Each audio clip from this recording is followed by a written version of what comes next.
ক্বালু হাররিকু, ইব্রাহিমকে পুড়িয়ে মারো। নমরুদের পার্লামেন্ট সিদ্ধান্ত গ্রহণ করে, আল্লাহু আকবার বলেন। এবার পুড়িয়ে তো এমনি এমনি মারা যাবে না, টাকার দরকার আছে না নাই?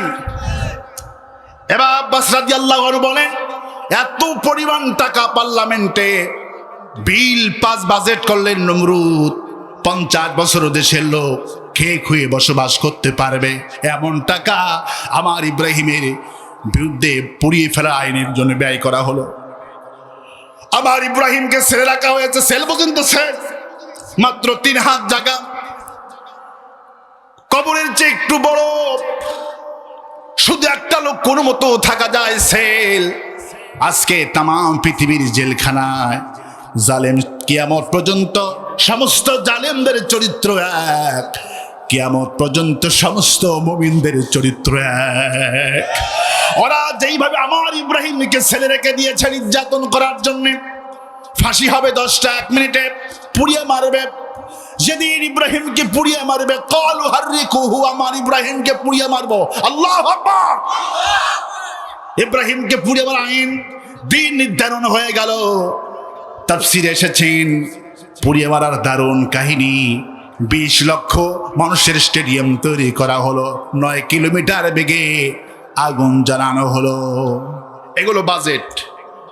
9 কিলোমিটার আগুন জ্বালাবেন হবে, আর 20 লক্ষ মানুষের স্টেডিয়াম। ভিআইপি গ্যালারি আছে তার মধ্যে। কি গ্যালারি? ভিআইপি।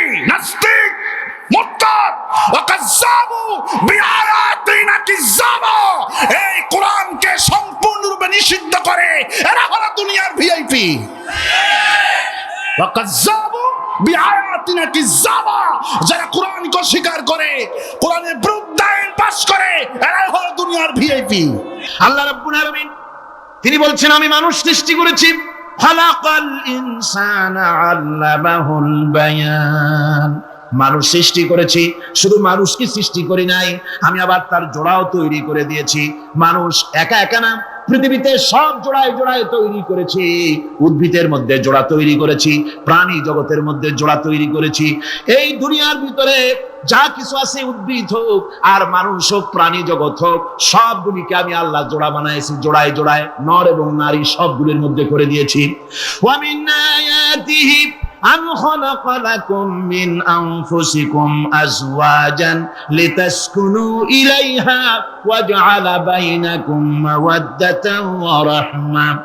আল্লাহ রাব্বুল আলামিন বলেন, আমার অগণিত নিদর্শনের ভিতরে এটাও একটি নিদর্শন যে আমি তোমাদের থেকে তোমাদের জোড়া তৈরি করেছি, তোমাদের স্ত্রীদেরকে তৈরি করেছি, যাতে করে তোমরা তাদের কাছে শান্তি পাও। আর তোমাদের মধ্যে ভালোবাসা সৃষ্টি করেছি, মহব্বত সৃষ্টি করে দিয়েছি। আর পরিণত বয়সে এই মহব্বতকে আমি আল্লাহ করুণার সহৃদয়তায় পরিণত করে দেই। তোমার থেকে তোমার জোড়া নারী সৃষ্টি করেছি, স্ত্রী। সেই স্ত্রীর কাছে তুমি তোমার স্বস্তি শান্তি ফিরে পাবে। আর যখন বৃদ্ধ হয়ে যাবে, তখন এই ভালোবাসাটা আমি করুণা আর মহব্বতের মধ্যে পয়দা করে দেই। এর দ্বারা এই ভালোবাসা এবং মহব্বতের মাধ্যমে সন্তান সন্ততি পৃথিবীতে আসে, নাতি আসে, পৌত্র আসে, পৌত্রী আসে। এভাবে করে আত্মীয় স্বজন পরিবেষ্টিত অবস্থায় দুনিয়ায় মানব বংশ আমি এভাবে করে বৃদ্ধি করি। আর এরপরে মানব সৃষ্টি করে মানুষকে এক পরিবেশ সৃষ্টি করে দিয়ে তাকে কথা বলারও আমি ভাষা শিখিয়েছি। আল্লামাহুল বায়ান, মানুষকে আমি কি শিক্ষা দিয়েছি? কথা বলতে আমি শিক্ষা দিয়েছি। কথা বলার কারণেই মানুষ মানুষ, আর কথা বলতে পারে না বলে মানুষের সাথে পশুর সাথে এই বিরাট পার্থক্য। পশু কথা বলতে পারে না, মানুষ কথা বলতে পারে।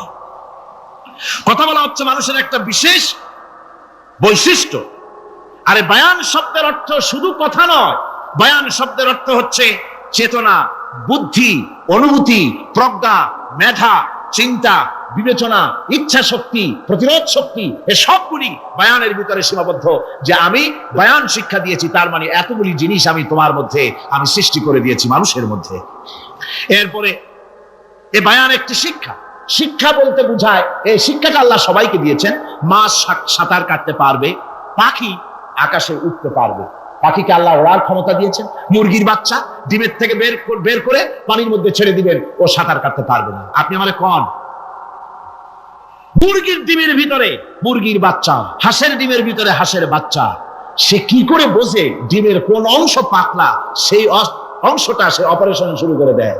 সে কিন্তু সব জায়গায় ঠকায় না। ওই ডিমের পর্দার ভিতরে একটা অংশ হয়তো পাতলা, সামান্য পাতলা, সেই পাতলা অংশ সে ঠুক করে একটুখানি অপারেশন করে, পর্দাটা ফেটে যায়, সেখান থেকে সে বেরিয়ে আসে। কে শিখালো যে এই জায়গায় ঠুক করে আওয়াজ কর, বেরোতে পারবি? কে শিখালো? আল্লাহ শিক্ষা দিয়েছেন। এটা বায়ানের অন্তর্গত। মানুষকে দিয়েছেন বায়ান, ওকে দিয়েছেন শিক্ষা। হাঁসের বাচ্চা পানির ভিতরে ছেড়ে দিলে ওকে সাঁতার কাটতে হবে, কে শিখালো? আল্লাহ পাক। বাতাসে পাখিরা উড়ে বেড়ায় ডানা মেলে। আওয়ালাম ইয়ারাউ ইলা তায়রি সাফাতিন ওয়া ইয়াকবিদনা মা ইউমসিকুহুন্না ইল্লার রাহমান।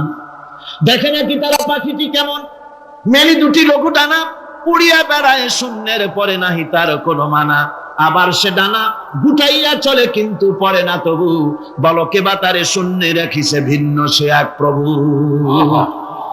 প্লেনের মতো, এরোপ্লেনের মতো দেখছেন না পাখিগুলি এরকম এরকম করে ওড়ে।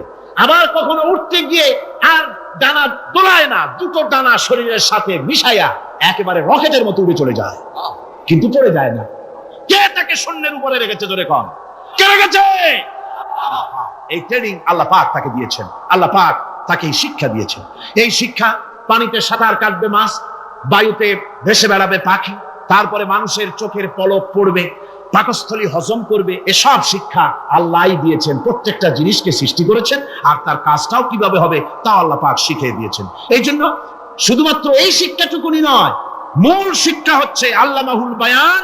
এর আসল অর্থ হলো মানুষের জ্ঞানের পূর্ণতার জন্য আল্লাহ পাক বায়ান দিয়েছেন। সে বায়ান হচ্ছে কোরআনে কারীম। সে বায়ান কি? কোরআন। এই কোরআন হচ্ছে মানুষের জ্ঞানের পূর্ণতা। কোরআন দিয়ে মানুষের জ্ঞান পরিপূর্ণ হয়। আমা উতীতুম মিনাল ইলমি ইল্লা কালিলা। তোমাদেরকে খুব সামান্যতম জ্ঞান দেওয়া হয়েছে। আসল জ্ঞানের মালিক কে? আল্লাহ সুবহানাহু ওয়া তাআলা।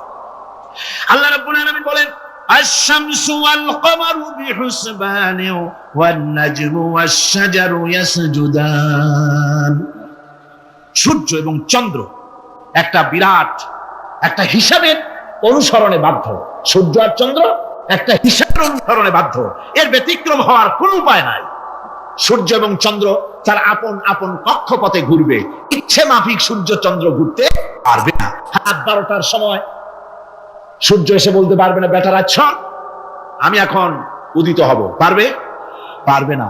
দিনের দুপুরের সময় রাত এসে মাথা চাড়া দিয়ে জাগাতে পারবে না, দিন সরে যা, আমি এখন সবটাকে রাত বানায় দেব, পারবে না।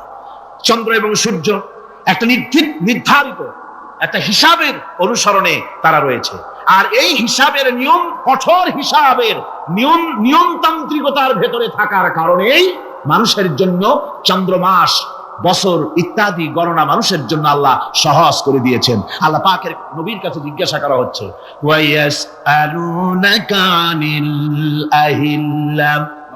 ও নবী, আপনাকে প্রশ্ন করা হয় চাঁদ সম্পর্কে। কাফেররা প্রশ্ন করেছে, চাঁদের ক্রমবর্ধমান ক্রমহ্রাস কেন, চাঁদ বাড়ে কেন, কমে কেন, আপনারে জিজ্ঞাসা করা হয়, আপনি জবাবে বলুন, কুল হিয়া মাওয়াকিতু লিন্নাস। বলুন, এই চাঁদ হচ্ছে মাস, দিন, বছর গণনা করার জন্য, গোটা পৃথিবীবাসীর জন্য আমি একটা স্থায়ী ক্যালেন্ডার আকাশে ঝুলায় রাখছি। জোরে কোন সুবহানাল্লাহ।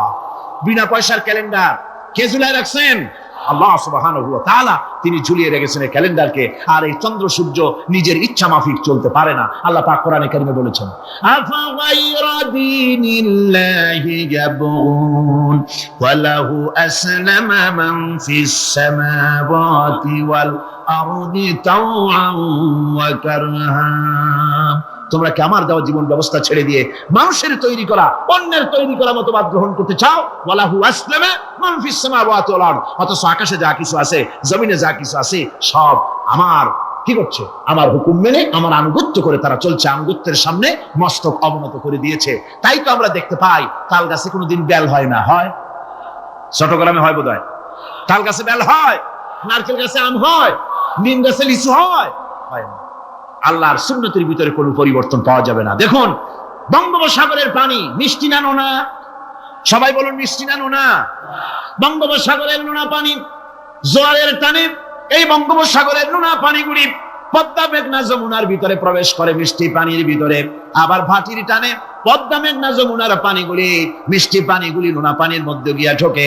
মাঝখানে কোনো পার্টিশন নাই, নোনা পানি মিষ্টি পানির এলাকাকে নোনা বানাতে পারে না, আবার মিষ্টি পানিগুলি গিয়া নোনা পানিগুলির মিষ্টি বানাইতে পারে না। কার হুকুম পালন করে? কার হুকুম? النجم والشجر يسجدان والسماء رفعها ووضع الميزان। তারকা বৃক্ষরাজি সব সেজদায় রত। তারাই সেজদা দেয় কারে? কারে সেজদা দেয়? চাঁদ সেজদা করে কাকে? সূর্য করে কাকে?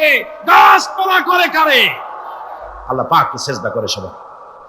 সমস্ত সৃষ্টি জগতের কাজ হলো তিনটা। সৃষ্টি জগতের কাজ কয়টা? তিনটি কাজ। একটা কাজ হচ্ছে সৃষ্টি জগৎ মহান আল্লাহর উদ্দেশ্যে সিজদা করবে, তার হামদ করবে, তার তাসবিহ করবে। তিনটা কাজ, সিজদা করবে, হামদ করবে, তাসবিহ করবে। এই তিনটা কাজ হচ্ছে সৃষ্টি জগতের। গোটা পৃথিবীর সবকিছু আল্লাহ পাককে সিজদা করছে। কোরআনে কারীমে রব্বুল আলামিন বলেন, وَلِلَّهِ يَسْجُدُ مَنْ فِي السَّمَاوَاتِ وَالْأَرْضِ طَوْعًا وَكَرْهًا وَظِلَالُهُمْ بِالْغُدُوِّ وَالْآصَالِ। আল্লাহ পাক বলেন, আকাশে যা কিছু আছে, জমিনে যা কিছু আছে, সব কিছু আমার সেজদা করে। এমনকি গাছগুলি, গাছও আমার সেজদা করে। গাছগুলি সকাল বেলায়, গাছের ছায়া সকাল বেলায় আর বিকাল বেলায় নিজের ছায়া লম্বা করে দিয়ে আমার সামনে সেজদায় পতিত হয়ে যায়। গাছগুলি আমাকে সেজদা করে, তারকা সমূহ, চন্দ্র সূর্য সব আমাকে সেজদা করে। ওয়ালিল্লাহি ইয়াসজুদু মা ফিস সামাওয়াতি ওয়া মা ফিল আরদ من دابة والملائكة وهم لا يستكبرون। আকাশ এবং জমিনে যা কিছু আছে আমার সিজদা করে। আমার সিজদা থেকে কেউ অহংকার করে না, অহমিকতা করে না। আমার সিজদা থেকে কেউ ফিরে যায় না, সবাই আমাকে সিজদা করে। সুতরাং ও মানুষ, আমার দরবারে সিজদায় মাথা নত করে দাও। সবগুলি আমার সামনে সিজদা করতেছে। ألم تر أن الله يسجد له من في السماوات ومن في الأرض والشمس والقمر والنجوم والجبال والشجر والدواب وكثير من الناس। আল্লাহ পাক বলছেন, আকাশ এবং জমিনে যা আছে সব আমাকে সেজদা করছে। চাঁদে, সূর্যতে, গাছপালায়, পাহাড় পর্বতে সবকিছু, সমস্ত প্রাণী জগৎ পর্যন্ত, চতুষ্পদ জন্তুগুলি পর্যন্ত আমি আল্লাহকে সেজদা করে। সুবহানাল্লাহ। আমার বন্ধুগণ, এরপরে সর্বশেষ আমি শেষ করে এনেছি আর মাত্র দুটি আয়াত আপনাদের সামনে বলে আমরা যাব আকর্ষণীয় মুনাজাতের দিকে ইনশাআল্লাহ। সবাই বলেন ইনশাআল্লাহ। আল্লাহ রাব্বুল আলামিন এবার বলেন, ওয়াল আরদা وضعها للأنام فيها فاكهة والنخل ذات الأكمام। আল্লাহ পাক বলছেন, পৃথিবীকে তিনি সমস্ত সৃষ্টির জন্য এই পৃথিবী বানিয়েছেন। আনাম, আনাম শব্দের অর্থ হচ্ছে জীব, জানদার। যত জানদার আছে সমস্ত জানদারদের জন্য আল্লাহ পাক এই পৃথিবীকে বানিয়েছেন। অর্থাৎ যাদের প্রাণ আছে, প্রাণী সময়ের জন্য আল্লাহ যা সৃষ্টি করেছেন সেটা হলো এই পৃথিবী। এই পৃথিবী ছাড়া অন্য কোথাও কোন প্রাণী বসবাসের উপযোগী করে আল্লাহ তৈরি করেন নাই। এই পৃথিবীটা কি আল্লাহ পাক প্রাণীদেরকে বসবাসের উপযোগী করে তৈরি করেছেন। তারপরে বলছেন, পৃথিবী তো তৈরি করলাম, এরপরে আমি তাদের সমস্ত খাবার দাবারের ব্যবস্থাও করেছি। খেজুরগুলিকে আমি প্যাকেট করে তোমাদের সামনে দিয়েছি, আচ্ছাদন দিয়ে দিয়েছি। খেজুরের কথা এখানে বলা হয়েছে, শুধু খেজুর খেজুর নয়, খেজুর, আঙ্গুর, বেদানা, আপেল, যত খাবার আমাদের সামনে আল্লাহ দিয়েছেন সমস্ত খাবারগুলি প্যাকেট করা। জোরে বলেন, কি করা? প্যাকেট করা। কি মহব্বত করে আল্লাহ দিয়েছেন। কলা বলেন, তাল বলেন, বেল বলেন, সব খাবারগুলিকে আল্লাহ পাক প্যাকেট করে মানুষের সামনে হাজির করেছেন। কারণ ওয়ালাকাদ কাররামনা বানি আদমা, যেহেতু আদম সন্তানকে আমি সম্মানিত করেছি, তাই আদম সন্তানের সামনে, ভদ্র সম্মানিত মেহমানের সামনে যত খাবার দিলাম সব খাবারগুলিকে আমি গুছিয়ে সুন্দর করে সাজিয়ে আমি কভার করে তোমার সামনে পেশ করেছি। ওয়ালা হাবযুল আসফি ওয়ার রাইহান। এরপরে দানা দিয়েছি, ভুসি দিয়েছি। দানা হচ্ছে মানুষের খাবার, ভুসি হচ্ছে পশুর খাবার। এই মানুষের খাবার, পশুর খাবার সবকিছু আমি পরিবেশন করেছি। এরপর আল্লাহ বলছেন ফাবিআইয়ি আলা'i রাব্বিকুমা তুকাযযিবান। পড়েন ফাবিআইয়ি আলা'i রাব্বিকুমা তুকাযযিবান। আল্লাহ পাক বলছেন কোন নিয়ামতকে, তোমার প্রভুর কোন নিয়ামতকে অস্বীকার করতে পারো? আল্লাহর কোন নিয়ামতকে অস্বীকার করতে পারবে না। এভাবে হাজারো নিয়ামত দিয়ে আমি তোমাদেরকে সমৃদ্ধ করেছি। সূরা আর রহমান একেবারে শেষ পর্যন্ত আল্লাহর এই সমস্ত নিয়ামত দিয়ে ভরা, নিয়ামতের কথা দিয়ে, রহমতের কথা দিয়ে ভরা। জোরে কোন সুবহানাল্লাহ ওয়া বিহামদিহি। এই নবীজি এই এলান শোনার পরে, আল্লাহর পক্ষ থেকে এই ঘোষণা শোনার পর ডানে বামে তাকাবেন। হযরতে নবী বলবেন ফাইনা আবু বকর, ফাইনা আবু বকর, আমার আবু বকর কোথায় আছে, আমার আবু বকর কোথায়? হযরতে আবু বকর সিদ্দিক রাদিয়াল্লাহু তাআলা আনহু নবীজির ডাকে সাড়া দিবেন। আবু বকর বলবেন ইয়া রাসূলুল্লাহ, কি আমি তো আপনার সামনে, হুজুর আমাকে কি বলবেন? নবীজি বলবেন আবু বকর রে, শুনতে পেয়েছো নাকি আল্লাহ পাক নির্দেশ দিয়েছেন, ইজাজত দিয়েছেন, আল্লাহ পাক সিংহাসনে বসে গেছেন, আজ হিসাব হবে। আমার উম্মত দিয়ে আল্লাহ পাক হিসাবের সূচনা করবেন। আমাকে বলেছেন আমি যেন আমার উম্মতের ভেতর থেকে একজনকে পাঠাই। আবু বকর রে, আমার উম্মতের ভিতরে আজ হাসুরের ময়দানে আমি নবীজি আমার আবু বকর ছাড়া, সর্বপ্রথম আমার আবু বকর ছাড়া আর কাউকে যোগ্য মনে করি না। আবু বকর তুমি যাও, হিসাবের কাঠগড়ায়। কিতাবের ভিতরে এসেছে হযরত সাইয়েদনা আবু বকর সিদ্দিক রাদিয়াল্লাহু তাআলা আনহু যখনই শুনবেন তার আল্লাহর সামনে দাঁড়াতে হবে, হিসাবের কাঠগড়ায় তার প্রথম হাজিরা দিতে হবে, কিতাবে এসেছে এই খবর শোনা মাত্রই কিয়ামতের দিন হযরত আবু বকর থরথর করে কাঁপবেন। আল্লাহর সামনে দাঁড়াতে থরথর করে কাঁপবেন। হযরত আবু বকর বলবেন ইয়া রাসূলুল্লাহ, আপনি আমাকে দুনিয়ার জীবনে যত নির্দেশ দিয়েছেন, যত হুকুম করেছেন, যত আদেশ দিয়েছেন, দুনিয়ায় বেঁচে থাকতে কোনো আদেশ আমি অমান্য করি নাই, আপনার কোন অর্ডার আমি এড়িয়ে চলি নাই। আজ কিয়ামতের দিন লক্ষ কোটি কোটি মানুষের সামনে, আল্লাহর সামনে আপনি আমাকে দাঁড়াতে বলেছেন, আল্লাহর সামনে আমি দাঁড়াবো, আপনার আদেশ আমি অমান্য করব না। তবে আমি আবু বকরের ভয় লাগে, আমার কলিজার ভিতরে এই ভয় জেগেছে, আল্লাহর সামনে কেমনে দাঁড়াবো? আমার ইসলাম গ্রহণের পূর্বের হিসাবটা যদি আল্লাহ নেন আমি তো দিতে পারবো না। কেমন করে আল্লাহর সামনে দাঁড়াবো? বন্ধুগণ আমার, কিতাবের ভিতরে এসেছে আল্লাহর পক্ষ থেকে আওয়াজ আসবে আবু বকরের প্রতি, আবু বকর শোনো, এই ধরনের কোনো ভীতি, কোনো ভয়, কোনো আশঙ্কা তোমার প্রয়োজন নাই, মোটেও ঘাবড়িয়ে যেও না, ভয় পেও না। আজ কিয়ামতের দিন আমি আল্লাহর সামনে, তুমি চলে আসো হিসাবের কাঠগড়ায়। আবু বকর, তোমার কোনো হিসাব হবে না, শুধু আসবে আর উদ্বোধন করে চলে যাবে, এটাই তোমার জন্য যথেষ্ট। তোমার কোনো হিসাব হবে না। তুমি তো জানো না তোমার মর্যাদা আমি আল্লাহর কাছে কত বড়। আমার নবীর কাছে যেমন তোমার মর্যাদা বড়, আমি আল্লাহর কাছেও তোমার মর্যাদা অনেক বড়। আমার রাসূল দুইজন সাহাবী সম্পর্কে কথা বলেছেন। কয়জন? একজন আবু বকর আর একজন ওমর। আবু বকর ওমর সম্পর্কে বলছেন এরা কত মর্যাদাশীল শোনো। ইন্না আবা বকর ওয়া উমারা খায়রুহুমা মিন আহলিস সামাই ওয়া মিন আহলিল আরদ। নিশ্চয় আবু বকর এবং ওমরের মর্যাদা গোটা পৃথিবীতে, আসমান আর জমিনের মধ্যে যত অধিবাসী রয়েছে, এই সমস্ত অধিবাসীদের মধ্যে আবু বকর এবং ওমরের মর্যাদা সবার চেয়ে বেশি। সে আবু বকর, তুমি আজ হাসরের ময়দানে আল্লাহর সামনে দাঁড়াবে, কোনো ভয় নাই তোমার। তোমার ব্যাপারে আমি সন্তুষ্ট আছি, আমি রাজি আছি তোমার ব্যাপারে।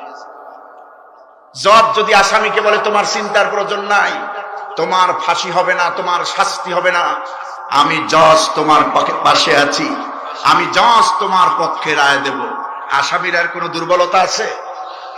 আল্লাহ রাব্বুল আলামিন হযরতে আবু বকরকে স্মরণ করায় দেবে। আবু বকর শোনো, আমার নবীজির ঘোষণা হলো এই পৃথিবীতে সমস্ত উম্মত, আমার নবীর সমস্ত উম্মত যদি উম্মতের নেকি পাল্লা যদি এক পাল্লায় ওজন করা হয়, আর তুমি আবু বকর তোমার নেকির পাল্লা যদি এক পাল্লায় ওজন করা হয়, একটা রাতে যে তুমি আমার নবীকে খুশি করেছো, একটা রাতে আমি আল্লাহকে যে খুশি করেছো, সারা জীবনের ন্যাক আমল বাদ দিলাম, একটা রাতের পাল্লা, একটা রাতের নেকির ওজন যদি করা হয়, সবার চেয়ে তোমার নেকি ভারী হয়ে যাবে। আমার বন্ধুগণ, আল্লাহ রাব্বুল আলামিন স্মরণ করায় দিবেন, আবু বকর তোমার কি মনে নাই? তোমার জীবনে ইসলাম গ্রহণ করার পর যতগুলি নেক আমল করেছো, আমার কাছে প্রিয়, আমার কাছে পছন্দের ওই আমলটি যেদিন আমার নবীর সাথে মক্কা থেকে তুমি হিজরত করে মদিনায় গিয়েছিলে। মক্কায় কাফির বেঈমানেরা আমার নবীকে থাকতে দেয় নাই। কোরআনের কথা বলার কারণে, ইসলামের কথা বলার কারণে, আমি আল্লাহ রাব্বুল আলামিনের দিকে মানুষকে আহ্বান করার কারণে, এতটুকু অপরাধ করার কারণে মক্কার নিষ্ঠুর কাফের বেঈমানেরা আমার নবীকে মারার পরিকল্পনা করেছে, হত্যা করার, দুনিয়া থেকে বিদায় করার পরিকল্পনা করেছিল। আমি আমার নবীকে বাঁচিয়ে রেখেছিলাম। ওই মক্কা থেকে মদিনায় হিজরতের নির্দেশ দিয়েছিলাম আমার রাসূলকে। ও আমার আবু বকর শোনো, সেদিন রাতে আমার নবী তোমার ঘরের সামনে গিয়া তোমাকে লক করেছিলেন। নবীজি বলছিলেন, আবু বকর রে, এতটুকু আওয়াজ দিয়ে ঘরের দরজা লক করেছিলেন। সঙ্গে সঙ্গে আবু বকর দরজা খুলে দিয়া লাব্বাইক ওয়া সাদাইক ইয়া রাসূলুল্লাহ, হে নবীজি আমি হাজির, আমি উপস্থিত। নবীজি বলছিলেন, আবু বকর আমি রীতিমতো অবাক হয়ে গেলাম, একটা মাত্র ডাক আমি তোমারে দিয়েছি, সঙ্গে সঙ্গে ঘরের দরজা খুলে দিয়েছো। আবু বকর তুমি কি ঘুমাও নাই? হযরত আবু বকর বলছেন, ইয়া রাসূলুল্লাহ, আল্লাহর কসম করে বলি, যেদিন থেকে আমি শুনতে পেয়েছিলাম এই মক্কায় আপনি থাকতে পারবেন না, মদিনায় আপনার হিজরত করার প্রয়োজন হতে পারে, ওই হিজরতের সঙ্গী হওয়ার একটু আশ্বাস যখন আমি পেয়েছিলাম, ওই দিন থেকে, ওই রাত থেকে আজ পর্যন্ত কোন একটি রাত আমি আবু বকর বিছানায় লাগাইয়া ঘুমাই নাই। দরজার সাথে হেলান দিয়ে দাঁড়ায় দাঁড়ায় ঘুমাইতাম। বিছানায় যদি ঘুমিয়ে যাই, আপনি নবীজি এসে যদি আমাকে বারবার ডাকাডাকি করেন, দরজা খুলতে দেরি হলে হুজুর আপনার সাথে বেয়াদবি হবে। ও আবু বকর, তুমি আমার রাসূলকে নিয়ে মক্কা ছেড়ে মদিনার পথে চললে, গারে সুরের কাছে যখন চলে গিয়েছিলে, দিনের আলো প্রকাশ পেয়েছে। আবু বকর তুমি বলেছো, নবীজি আমরা এখন হাঁটা বন্ধ করি, একটু সময়ের জন্য গোপন হই, যদি সামনে অগ্রসর হই।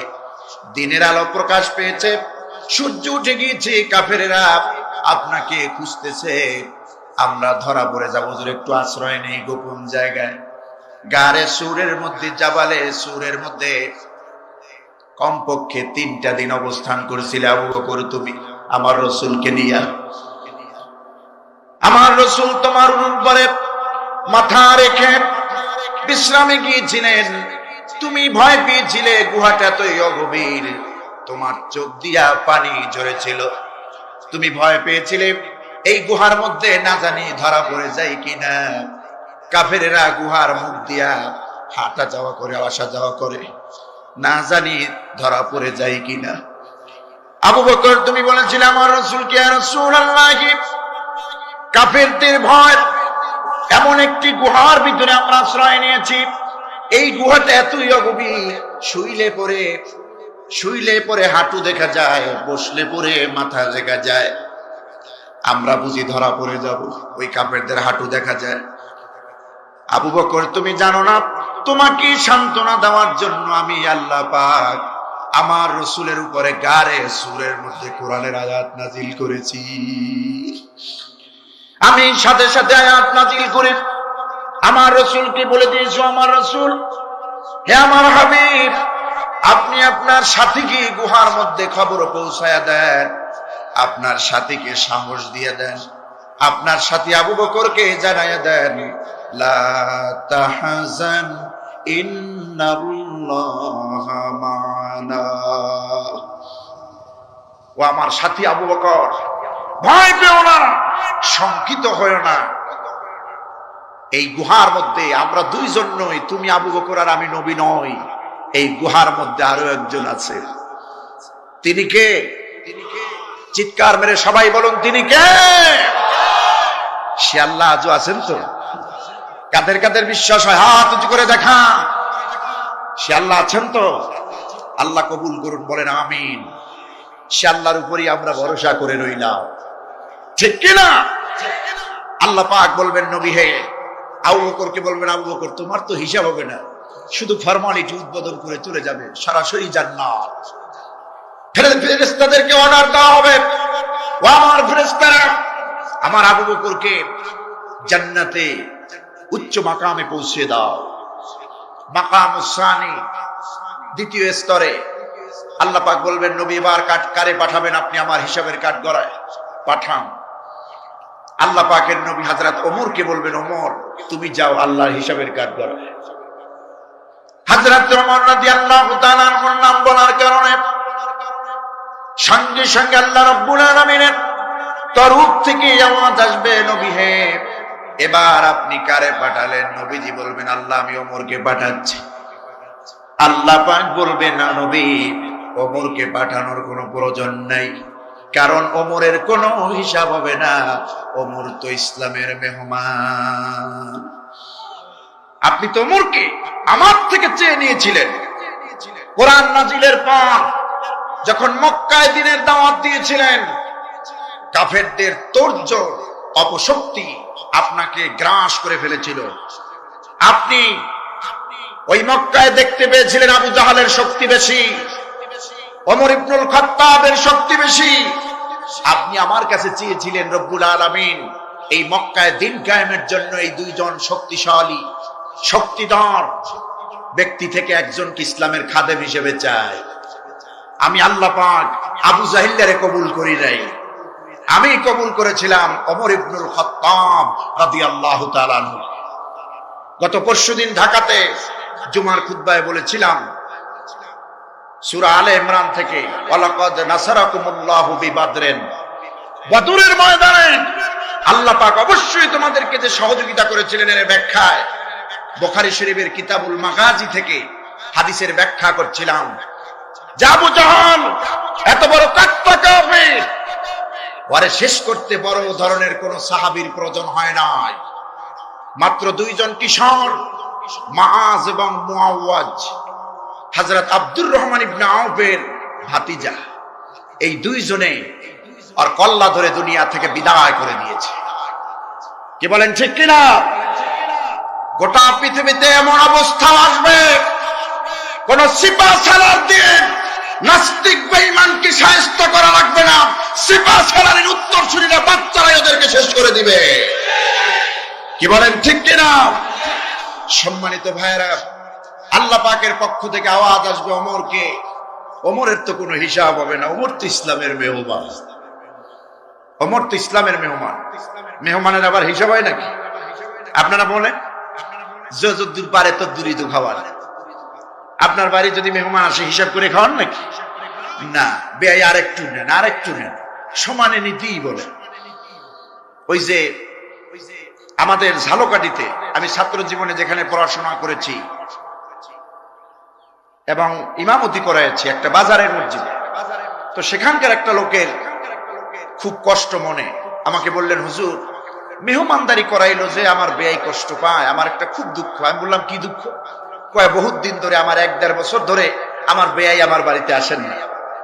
আমি খবর নিলাম, ব্যাপার কি বলেন তো? আপনার বেয়াই আপনার বাড়িতে আসেন না কেন? দুর্ব্যবহার করেছেন নাকি? কয় যে না, দুর্ব্যবহার তো দূরের কথা, তারে আপ্যায়ন করাইছি, বেশি বেশি খাবার প্লেটে দিছি, এবং খুব জবরদস্তি ভাবে ব্যয়কে খাওয়ানোর চেষ্টা করেছি। একদিন দুই দিন এই খাবার খাইয়া চাপের মুখে আর আমার বাড়ি আসে না। কথা বুঝে আসছে? মানে এত খাওয়া, আমি এত আবদার করে তাকে খাওয়াতে চাই, এই ভয়ের চোটে আমার বাড়ি আসে না। আবার অনেক মেহমান আছে দেখবেন, বাড়ি থেকে আরো আসলে মোটে যাইতেই যায় না, কাঁচা ছাড়া। কি বলেন ঠিক কিনা? অনেক বাড়িওয়ালা আছে, মেহমান দেখলে বুড়ো কুঞ্চিত করে, নাক সিকায় উঠে, কপাল ঘুষাইয়া দেয়। আপনি তো জানেন না মেহমান কত বরকত। হাদিস শরীফ এসেছে, যে এলাকায় যে বাড়িতে মেহমান আসে, ওই মেহমান ওই বাড়িতে আসার আগে 40 দিন পূর্বে আল্লাহ মেহমানের খাবার পাঠিয়ে দেয়, রিজিক পাঠিয়ে দেয়। তাহলে চিন্তা কিসে? আল্লাহ বলবেন, নবী হে, ওমরের কোনো হিসাব হবে না, ওমর ইসলামের মেহমান। মাকাম সালিস, তৃতীয় স্তরে কারে পাঠাবেন? পাঠান। আল্লাহ রব্বুল আলামিন এবার হযরত ওসমানকে ডাক দিবেন, আল্লাহ রাসূল, ওসমান তুমি কোথায়? আল্লাহর সামনে দাঁড়াও। কিতাবের ভিতরে এসেছে, যখনই পয়গাম্বর, আল্লাহর নবীর পয়গাম্বর, আল্লাহ পাকের পয়গাম্বর হযরত ওসমানের নাম নিবেন, ওসমান রাদিয়াল্লাহু তাআলা আনহু ভয়ের চোটে কাঁপতে থাকবেন। হযরত ওসমান বলবেন, রব্বুল আলামিন, আমি আমার জীবনের আমলনামার হিসাব এক পাশে রাখলাম, আমার ইবাদতের হিসাব আমি এক পাশে রাখলাম, আমাকে যে সম্পদ দেওয়া হয়েছিল, এত বেশি সম্পদ আল্লাহ দিয়েছিলেন, এর হিসাবই তো আমি দিতে পারবো না। হযরত ওসমান রাদিয়াল্লাহু তাআলা আনহু সম্পর্কে আল্লাহর পক্ষ থেকে আওয়াজ শুনায় দেওয়া হবে, ওসমান রে, চিন্তা করো না, ভয় পেয়ে যেও না, আমি আল্লাহ রব্বুল আলামিন তোমার প্রতি খুশি আছি। আল্লাহ রব্বুল আলামিন বলেন, আমি সমস্ত আমার সাহাবীদের উপরে খুশি। রাদিয়াল্লাহু আনহুম ওয়া রাদু আন, যালিকা লিমান খাশিয়া রাব্বাহ। হযরত ওসমান রাদিয়াল্লাহু তাআলা আনহুর হিসাব নেওয়া হবে না। আল্লাহর পক্ষ থেকে বলা হবে, ওসমান তুমি ভয় পেও না আমার সামনে দাঁড়াতে, তোমার সম্পদের কোনো হিসাব হবে না, কারণ যে সম্পদ আমি তোমাকে দিয়েছি, এই সম্পদ আমার ইসলামের জন্য তুমি যথেষ্ট ব্যয় করেছো। আর যতদিন ব্যয় করেছো, এর মধ্যে একটি দিনের ব্যয়, একটি দিনের দান আমি আল্লাহর কাছে সবচাইতে বেশি পছন্দের হয়েছে। জোরে কন্না সুবহানাল্লাহ। এই ঘটনা বলি, আমি শেষের দিকে মোনাজাতের দিকে যাব। একটা দিনের দান আল্লাহর কাছে ওসমানের প্রিয় হয়েছে। সেই দিনটার নাম শুনবেন বর্ণনা। রাসূল পাক সাল্লাল্লাহু আলাইহি ওয়াসাল্লাম একবার ঈদের মুসাল্লায় বের হচ্ছেন, নামাজে যাবেন, ঈদের নামাজ। বের হচ্ছেন ঘর থেকে, উম্মুল মুমিনিন মা আয়েশা সিদ্দিকা রাদিয়াল্লাহু তাআলা আনহা রাসূলুল্লাহর হাত মোবারক ধরলেন, হুজুর আপনি যান কই? নবীজি বলছেন, আয়েশা আমি তো ঈদের মুসাল্লায় যাই ঈদের নামাজ পড়ব বলে। উম্মুল মুমিনিন হযরত মা আয়েশা সিদ্দিকা রাদিয়াল্লাহু তাআলা আনহা নবীজির হস্ত মোবারক ধারণ করলেন, ধরলেন, আর বললেন, ইয়া রাসূলুল্লাহ, আপনি ঈদের মুসাল্লায় যান, আমি আপনাকে বারণ করব না, নিষেধ করব না, ঈদের মুসাল্লায় যেতে আপনাকে দেরিও করাবো না। তবে হুজুর, আমি স্ত্রী হিসাবে, আপনি নবী, আপনি আমার স্বামী, আপনার কাছে আজ ঈদের দিন সামান্য একটু চাওয়া পাওয়া আমার আছে। অল্প সময় একটু বসে থাকা যাবে না ইনশাআল্লাহ? নবীজি বলছেন, ও আমার আয়েশা, বলো তোমার কি চাহিদা? হযরত আয়েশা বলছেন, ইয়া রাসূলুল্লাহ, আমি আপনার স্ত্রী হিসাবে তেমন কিছুই আজকে ঈদের দিন চাই না, শাড়ি গহনা চাই না, আমি অন্য কিছুই দাবি করব না, সামান্য একটু অর্থ আমাকে দেন, যে অর্থগুলি আমি আপনার বাড়িতে আজকে ঈদের দিন, নবীর বাড়ি এতিম, অনাথ, বিধবা, অসহায়, ফকির, মিসকিনেরা আসবে, তাদেরকে যেন দান করতে পারি, হুজুর এতটুকু অর্থ আমারে দিয়ে যান। স্ত্রী হিসাবে হযরত আয়েশার এই চাহিদা, এই দাবিটুকুন যৌক্তিক না অযৌক্তিক? কথা বলেন, যৌক্তিক না অযৌক্তিক? যৌক্তিক। হুজুর আমি আপনার বাড়িতে আজকে বহুত মেহমানেরা আসবে, এতিম মিসকিন আসবে, ফকিরের আসবে, আমি যেন আপনার পক্ষ থেকে একটু দান করতে পারি, আমাকে এতটুকু অর্থ আপনি দিয়ে যান। নবীজি পকেটে হাত দিলেন, পকেট থেকে হাত বের করলেন, হাত বের করে নবীজি তাকায় দেখলেন হাত খালি, হাতে কিছুই নাই। হুজুরের চেহারা মুবারক মলিন হয়ে গেল, হুজুরের মনটা খারাপ হয়ে গেল। উম্মুল মুমিনিন হাজার হাজার হাদিসের উস্তাদ মা আয়েশা সিদ্দিকা রাদিয়াল্লাহু তাআলা আনহা বুঝতে পেরেছেন নবীজির মনে কষ্ট লেগেছে, নবীজি দুঃখ পেয়েছেন কিছু না দিতে পেরে। নবীজির স্ত্রী মা আয়েশা বলছেন, ইয়া রাসূলুল্লাহ,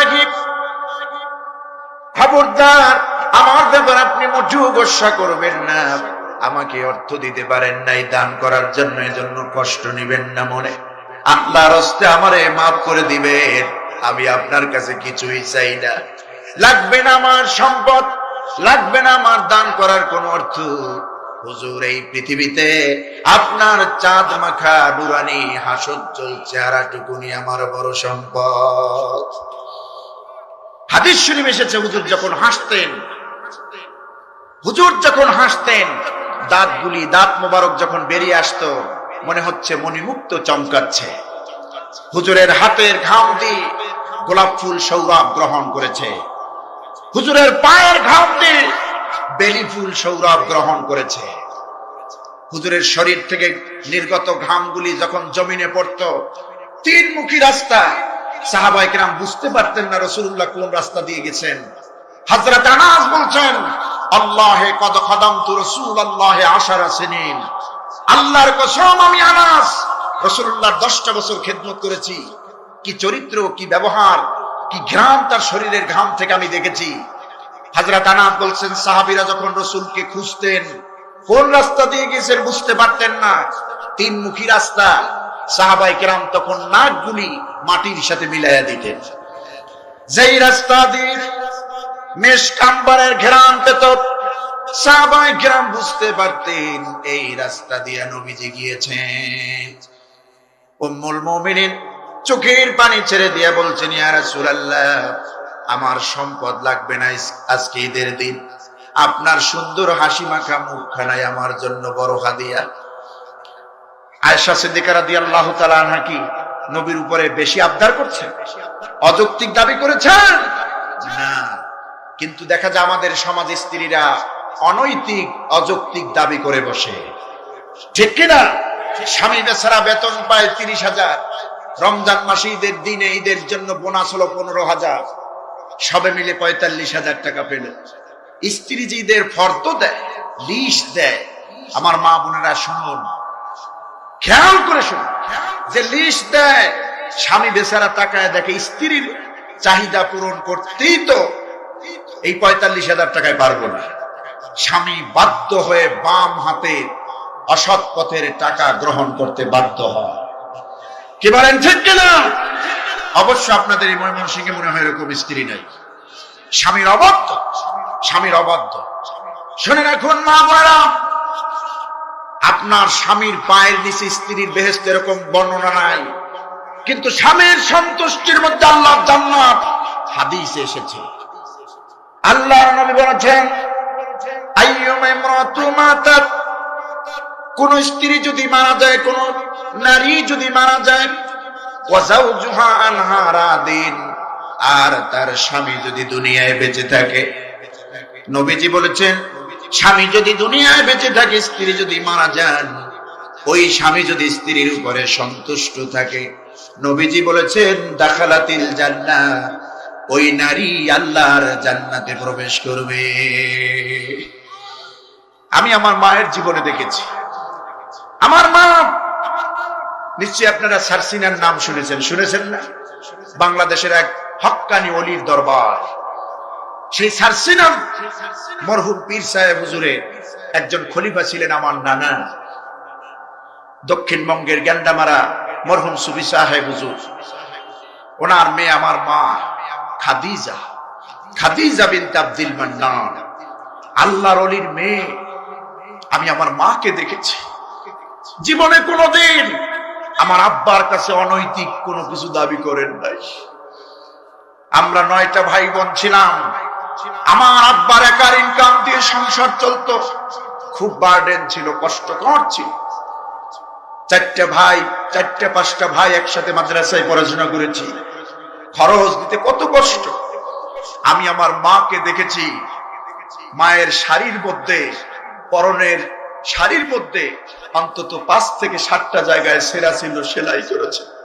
নবীজি দাওয়াত দিচ্ছেন, আল্লাহ পাকের দাওয়াত দিচ্ছেন, কাফেররা আসলেন, নেতৃবৃন্দ আসলেন, আবু জাহেল, আস ইবনে ওয়াইল, উতবা, সাইবা, মুগিরা এসে বললেন, মুহাম্মদ সাল্লাল্লাহু আলাইহি সাল্লাম, আমাদের কলিজার টুকরা ভাতিজা বুঝলাম তুমি এক আল্লাহর দাওয়াত দিতেছ, কিন্তু আমরা তো বুঝি না, জবাবটুকুন দিতে হবে, বলো।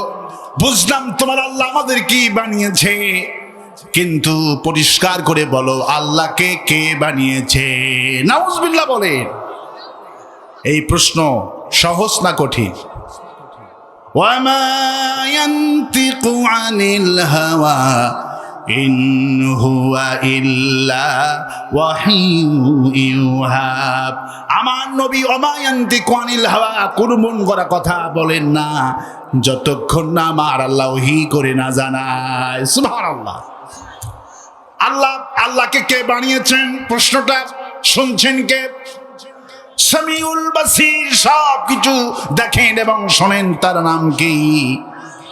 জিব্রাইলকে পাঠায় দিলেন। সূরা 152 নম্বর সূরা। আল্লাহ পাক বলেন, নবী আপনি কোনো টেনশন করবেন না, যতগুলি প্রশ্ন করবে সব প্রশ্নের জবাব আমি আল্লাহ দিতে রাজি আছি। আল্লাহ পাক এবার জিব্রাইল পাঠিয়ে দিলেন। জিব্রাইল বলো, সবাই বলেন, আউযু বিল্লাহি মিনাশ শাইতানির রাজীম, বিসমিল্লাহির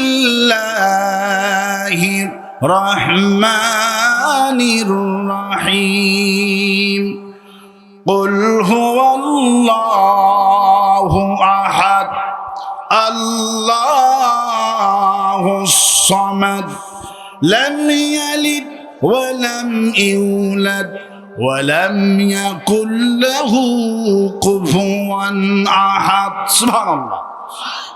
নবী আপনি বলেন আল্লাহ এক, আল্লাহ অদ্বিতীয়, তার কোনো শরীক নাই। আল্লাহুস সামাদ, তিনি কারো মুখাপেক্ষী নন। লাম ইয়ালিদ, তাকে কেউ জন্ম দেয়নি। ওয়ালাম ইউলাদ, তিনিও কাউকে জন্ম দেয়নি।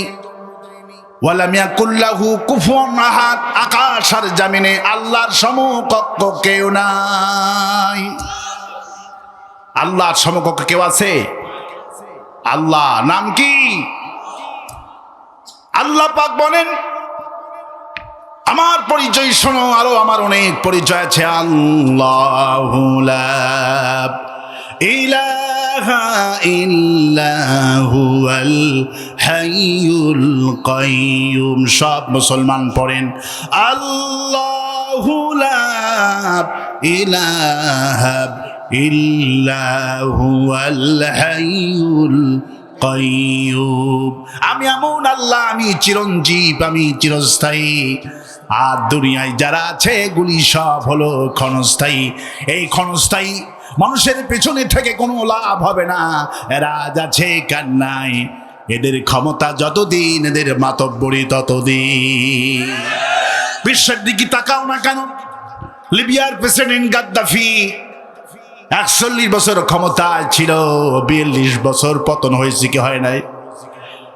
আবার মিশরের প্রেসিডেন্ট হোসনি মুবারক 43 বছর ক্ষমতায় ছিল, 44 বছর পর জন্মের পতন হয়েছে কি হয় নাই? 43 বছর ক্ষমতায় থাকো, 42 বছর থাকো, 41 বছর থাকো, কিন্তু একদিন না একদিন পতন আছে। আরো আসতে কন, আরো আসতে বলি, চোখে আঙ্গুল দিয়ে আমি দেখিয়ে দিচ্ছি, এগুলো হলো ক্ষণস্থায়ী। এগুলো কি? আর হাইয়ুল কাইয়ুম, যার ক্ষমতা কখনো যাবে না, যিনি চিরঞ্জীব, চিরস্থায়ী, যার ক্ষমতা কখনো যায় না, সে আল্লাহ পাক বলছেন, খালাকালাকুম মা ফিল আরদি জামিয়া, বান্দারে আমি যা বানাইছি সব তোমাদের গোলাম, শুধু তোমরা আমার গোলামি করো, তামাম পৃথিবী তোমার দখলে করে দিব।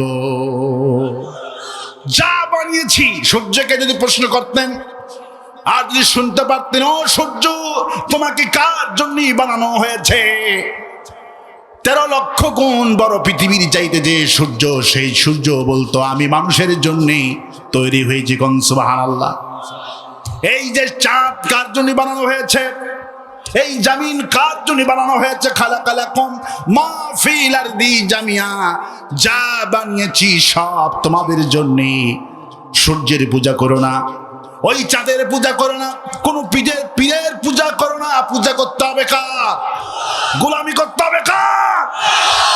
আমার ভাইয়েরা, নবীরা আল্লাহর দাওয়াত দিয়েছেন। আল্লাহ বলছেন আমি তেমন আল্লাহ, আমি তো এমন রব, আমার আসতে বললেও শুনি, জোরে বললেও শুনি, মনে মনে জপলেও আমি আল্লাহ তাও টের পেয়ে যাই।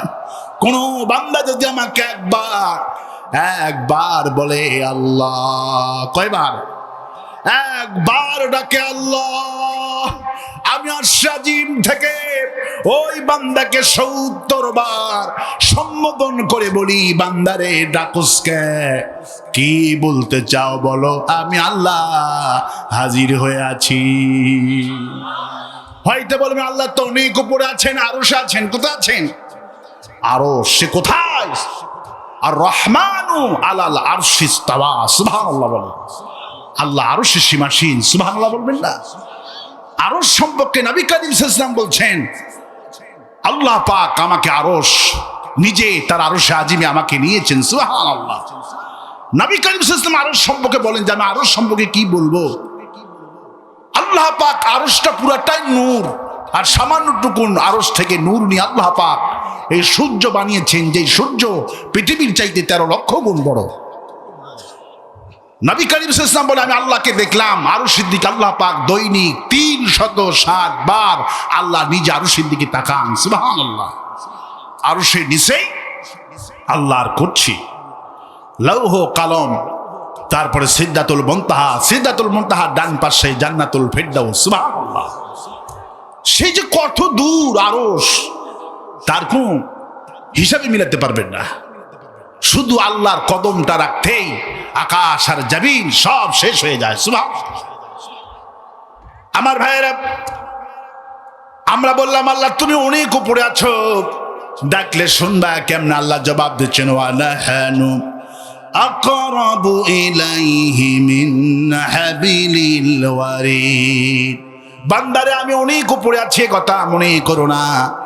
তোমার কাল্লার সাথে ঘাড়ের সাথে যে রগটা আছে, সারা রগ বলা হয়, এই রগ যতটুকু না নিকটে, আমি আল্লাহ তার চাইতে নিকটে আছি। আর ওয়াস্তে কোন সুবহানাল্লাহ। আমার ভাইয়েরা, এই রবকে যে ব্যক্তি চিনতে পারলো, রবের যে গোলামি করলো, আল্লাহ পাক বলেন আমাকে কোনো মানুষ যদি সকালে বেলা উঠে ঘোষণা করে আমার রব আল্লাহ, আমার দিন ইসলাম আর নবী মুহাম্মদ সাল্লাল্লাহু আলাইহি ওয়াসাল্লামকে পেয়ে আমি সন্তুষ্ট হয়েছি, ওই বান্দা যদি সারাটা দিনের মধ্যে মারা যায়, আমি ওই বান্দাটাকে বিনা হিসাবে জান্নাত দিয়ে দিব। আবার যদি রাতের বেলায় নামাজ পড়ে ঘোষণা করে আমার রব আল্লাহ, আমার দিন ইসলাম, আমার নবী মুহাম্মদ সাল্লাল্লাহু আলাইহি ওয়াসাল্লাম, যদি রাতের বেলায় ঘোষণা করে রাতের মধ্যে মরে যায়, আল্লাহ নবী বলেন ওই লোকটাকে আল্লাহ বিনা হিসাবে জান্নাত দিয়ে দিবে। وقال ربكم ادعوني استجب لكم, আমাকে ডাকো বান্দা, আমাকে ডাকো, আমি তোমার ডাকের সাড়া দিয়ে দিব। কোন সুবহানাল্লাহ। আমার ভাইরা, আল্লাহ পাক তো তিনি যিনি হিদায়াত দেন, হিদায়াত চাইতে হবে কার কাছে? ইন্নাকা লা তাহদি মান আহবাবতা, হে নবী আপনি তো আপনার চাচাকে অসংখ্যবার হিদায়াত দিতে চাইলেন। আবু তালিব যখন জাহান্নামী হয়ে গেলেন, নবীজি চোখের পানি ফেলে কান্দে আর বলে হায় আল্লাহ তাআলা, আমার চাচা জাহান্নামী হলো। আল্লাহ পাক ওহী নাজিল করলেন, ইন্নাকা লা তাহদি মান আহবাবতা, হে নবী ইচ্ছা করলেই তো আপনার প্রিয় মানুষ, প্রিয় ব্যক্তি দেখে হিদায়াত দিতে পারবেন না, হিদায়াত আমার কাছে চাইতে হবে। আল্লাহর কিছু সিস্টেম আছে। কোন নবী, কোন সাহাবীকে আল্লাহ পাক মুখে কখনো তুলে খাওয়াননি। আল্লাহর সিস্টেম হলো আপনাকে তুলে খেতে হবে, আল্লাহর কাছে চাইতে হবে। প্রচন্ড শীত, যদি জিকির করেন ল্যাব ল্যাব তোষক তোষক ল্যাব, শীত নিবারণ হইবে। ওষুধ কিনে নিয়ে এসে ডাক্তারের প্রেসক্রিপশন যদি ওষুধ ওষুধ বলে 5 বার 10 বার 100 বার কয়ে কয়ে বুকে ফু দেন, পানিতে ফু দেন, অসুখ ভালো হবে নাকি? ভালো হবে? পিপাসা লেগেছে দারুণ, পানি পানি বলে চিৎকার, মানে পানি, পিপাসা নিবারণ হবে। পানির কাছে যেতে হবে, খেতে হবে, ওষুধ কিনতে হবে, খেতে হবে। শীত লাগলে কম্বল গায়ে দিতে হবে। এগুলো আল্লাহর সিস্টেম। আল্লাহ কাউকে হিদায়াত দেন না। আল্লাহ পাক বলে আমার কাছে হিদায়াত চেয়েছেন যারা, আমি তাদেরকে হিদায়াত দিয়েছি। মূল কথা হলো আজকের মাহফিলে যতগুলি মানুষ বসে আছেন, কার রাজনৈতিক দল কোনটা, এটা বড় পরিচয় নয়। আজকে বড় পরিচয় আমরা সবাই কোরআনের ছাত্র। এই কোরআন সব মানুষকে জান্নাতি বানানোর জন্য কোরআনটা এসেছে। আজকে কোরআনটা জান্নাতি বানাবে। আলিফ লাম রা, কিতাবুন আনজালনাহু ইলাইকা লিতুখরিজান নাসা মিনাজ যুলুমাতি ইলান নূর। আমি কোরআনটা এসেছে এই জন্যই তাম পৃথিবীর মানুষকে অন্ধকার থেকে আমি কোরআন আলো দিকে নিয়ে আসবো। সব মানুষকে আমি কোরআন জান্নাতি বানাবো। আরো আসতে কম সুবহানাল্লাহ। আমার ভাইয়ের, ওই যে হিদায়াতের মালিক আল্লাহ, আল্লাহর কাছে হিদায়াত চাইতে হবে। ওই যে ইব্রাহিম আলাইহিস সালাম হিদায়াত চাইলেন কার কাছে? কার কাছে? মিল্লাত আবিকুম ইব্রাহিম হুয়া সাম্মাকুমুল মুসলিমিন। গোটা মুসলিম মিল্লাতের জাতির পিতা একজন, যার নাম হলো ইব্রাহিম। কে বলছে? আপনারা আমার কথা বুঝতে পারেন? পারেন বুঝতে? বুঝতে পারলে সত্যর সাক্ষ্য দিতে হবে। সত্য সাক্ষ্য মানে নবী করিম সাল্লাল্লাহু আলাইহি ওয়াসাল্লাম যখন কথা বলতেন মসজিদ নববীতে, সাহাবা আজমাইন সত্যের সাক্ষ্য দিতেন, আল্লাহু আকবার বলতেন, এবং মসজিদের ওয়ালগুলি কেঁপে উঠত। আর যারা সত্যের সাক্ষ্য দেয় তাদেরকে আল্লাহ পাক জান্নাতের মেহমান বানায় দেবে। চুপচাপ বসে থাকার জন্য এটা নয়, সত্যের সাক্ষ্য দেবে। আপনারা তো শুনতে পাচ্ছেন না, যখন আল্লাহর কোন বরত্ব ঘোষণা আসে চতুর্দিকে ফেরেশতারা আমিন বলতে থাকে, সুবহানাল্লাহ। আমার ভাইয়েরা, যতক্ষণ থাকবেন কার প্রশংসা করবেন? ওই যে জাতির পিতা মিল্লাত আবিকুম ইব্রাহিম হুয়া সাম্মাকুমুল মুসলিমিন। গোটা মুসলমানদের জাতির পিতার নাম কি? ইব্রাহিম আলাইহিস সালাম। কিভাবে হিদায়াত প্রাপ্ত হলে আল্লাহ পাক সে কথা সূরা আনামের মধ্যে কি সুন্দর করে বললেন। আমার জাতির পিতা ইব্রাহিমকে আমি কিভাবে হিদায়াত দিয়েছি, আর তিনি আমার কাছে কিভাবে চেয়েছেন, সেই বর্ণনা আল্লাহ পাক নিজেই করতেছে। কোন সুবহানাল্লাহ। আমার ভাইয়েরা, ইব্রাহিম আলাইহিস সালাম, তার বাপ হলো আদম, ধর্মমন্ত্রী, কে না জানে। ফালুল লিমা ইউরিদ, আল্লাহ পাক বলে আমি যা ইচ্ছা করি তাই হয়। আর পৃথিবীর কোন সরকার, কোন মন্ত্রী, কোন দেশ ইচ্ছা করলে সেটা পূরণ হবে না। একমাত্র আমার আল্লাহ যা ইচ্ছা করে সেটাই পূরণ হয়। সুবহানাল্লাহ। ইচ্ছা কে করেন? আল্লাহ পাক ইচ্ছা করেন, আল্লাহর ইচ্ছাই পূরণ হয়। নমরুদ চেয়েছিল ইব্রাহিম কাস্তে দিবে না, ফিরাউন চেয়েছে মুসা কাস্তে দিবে না, কিন্তু আল্লাহ পাক বলছেন আমি আমার মুসাকে, আমার ইব্রাহিমকে শুধু আনি ক্ষান্ত হই নাই, ওদের ঘরেই রাষ্ট্রীয়ভাবে লালিত পালিত করেছি। সুবহানাল্লাহ। সে আল্লাহ এখনো আছেন না নাই? আমার ভাইয়েরা, আমার প্রবন্ধগণ, জাতির পিতা এমনিতেই কিন্তু হয় নাই। জাতির পিতার জন্য আল্লাহ পাকের মনোনীত হতে হয়। কেউ যদি জাতির পিতা এমনিতেই রাখে, জাতির পিতা হয় না। জাতির পিতা সিলেকশন করেছেন কে? কে করেছেন? নাম কে রেখে দিয়েছেন? মিল্লাত আবিকুম ইব্রাহিম। গোটা মুসলমানদের জাতির পিতার নাম ইব্রাহিম আলাইহিস সালাম। এ কথা কোরআনে আছে। কোরআনে যেটা আছে সেটা বলতে কোনো ভয় আছে নাকি? ভয় আছে? কোনো ভয় পাওয়ার কারণ নাই, হতাশ হওয়ার কোনো কারণ নাই। আমার ভাইরা, ভয় তো কাউকে পাবো না। ভয় তো একজনকেই পাবো, যার হাতে আমার জীবন, যার হাতে আমার মরণ। ওয়াখাইরিহি ওয়া শাররিহি মিনাল্লাহি তাআলা বাসি বাদাল মাউত, যিনি আমার ভালো মন্দ সব গ্রহণ করতে পারে। সুবহানাল্লাহ। আমার ভাইয়েরা, আমার বন্ধুগণ, জাতির পিতা ইব্রাহিম আলাইহিস সালাম চলে গেলেন। আল্লাহ পাক বলে আমার ইব্রাহিম কাস্তে দিবে না। পার্লামেন্ট আইন পাস করা হলো, 9 বছর পর্যন্ত কোনো সন্তান দুনিয়াতে আসতে দিবে না, হলি মেরে ফেলবে। 25,000 শিশুকে নমরুদ মেরে ফেললো। কত হাজার? 25,000 শিশুকে হত্যা করলেন। আল্লাহ পাক বলে আমার ইব্রাহিম কে আমি দুনিয়াতে আনবো বলে মার পেটটা আমি গোপন করে দিলাম, কেউ দেখতে পারলেন না। পিতা আজর ধর্মমন্ত্রী গুহাটা দেখে সে পছন্দ হলো, স্ত্রীকে বললেন আমি একটা গুহা দেখেছি, খুব সুন্দর গুহা। আল্লাহ পাক সেই কথা কি সুন্দর করে বলে দিচ্ছেন। আমি আমার ইব্রাহিমকে কোথায় লালিত পালিত হিদায়েত কেমনি দিলাম শোনো। ইন্নাকা লা তাহদি মান আহবাবতা, ইচ্ছা করলে নবী আপনার চাচাকে হিদায়েত আপনি দিতে পারবেন না, ছেলেকে হিদায়েত দিতে পারবেন না। কারণ হিদায়েত যিনি মানুষ, তাকে আল্লাহর কাছে হিদায়েত চাইতে হবে। হিদায়েত যদি না চান, আল্লাহ বলে আমার ইব্রাহিম আমার কাছে কিভাবে চেয়েছেন, আমি আমার ইব্রাহিমের ইতিহাস এখন তুলে ধরছি। সুবহানাল্লাহ। ইব্রাহিম আলাইহিস সালাম দুনিয়াতে আসছেন গুহার মধ্যে। আল্লাহ পাক বলে আমার কুদরত তার মাকে দেখিয়ে দিলাম। গুহাতে প্রবেশ করলেন মাঝি, গুহার দরজা পাথর দিয়ে বন্ধ হয়ে গেল। মা যখন বের হওয়ার চেষ্টা করলে আল্লাহ পাক বলে পাথর রে, ইব্রাহিমের মা বের হবে, আমার কুদরতে পাথর তুই সরে যা। ইব্রাহিম আলাইহিস সালাম গুহার মধ্যে বড় হতে লাগলেন। আর মনে মনে ভাবলেন আমার রবকে, আমার রবকে, আমি দুনিয়াতে আসলাম আমার রবকে। আল্লাহ পাক বলে আমার ইব্রাহিম আমাকে তালাশ করতে লাগলেন। আল্লাহকে, আল্লাহ তার পরিচয় কি, তিনি নানান ভাবে চিন্তা করতে লাগলেন।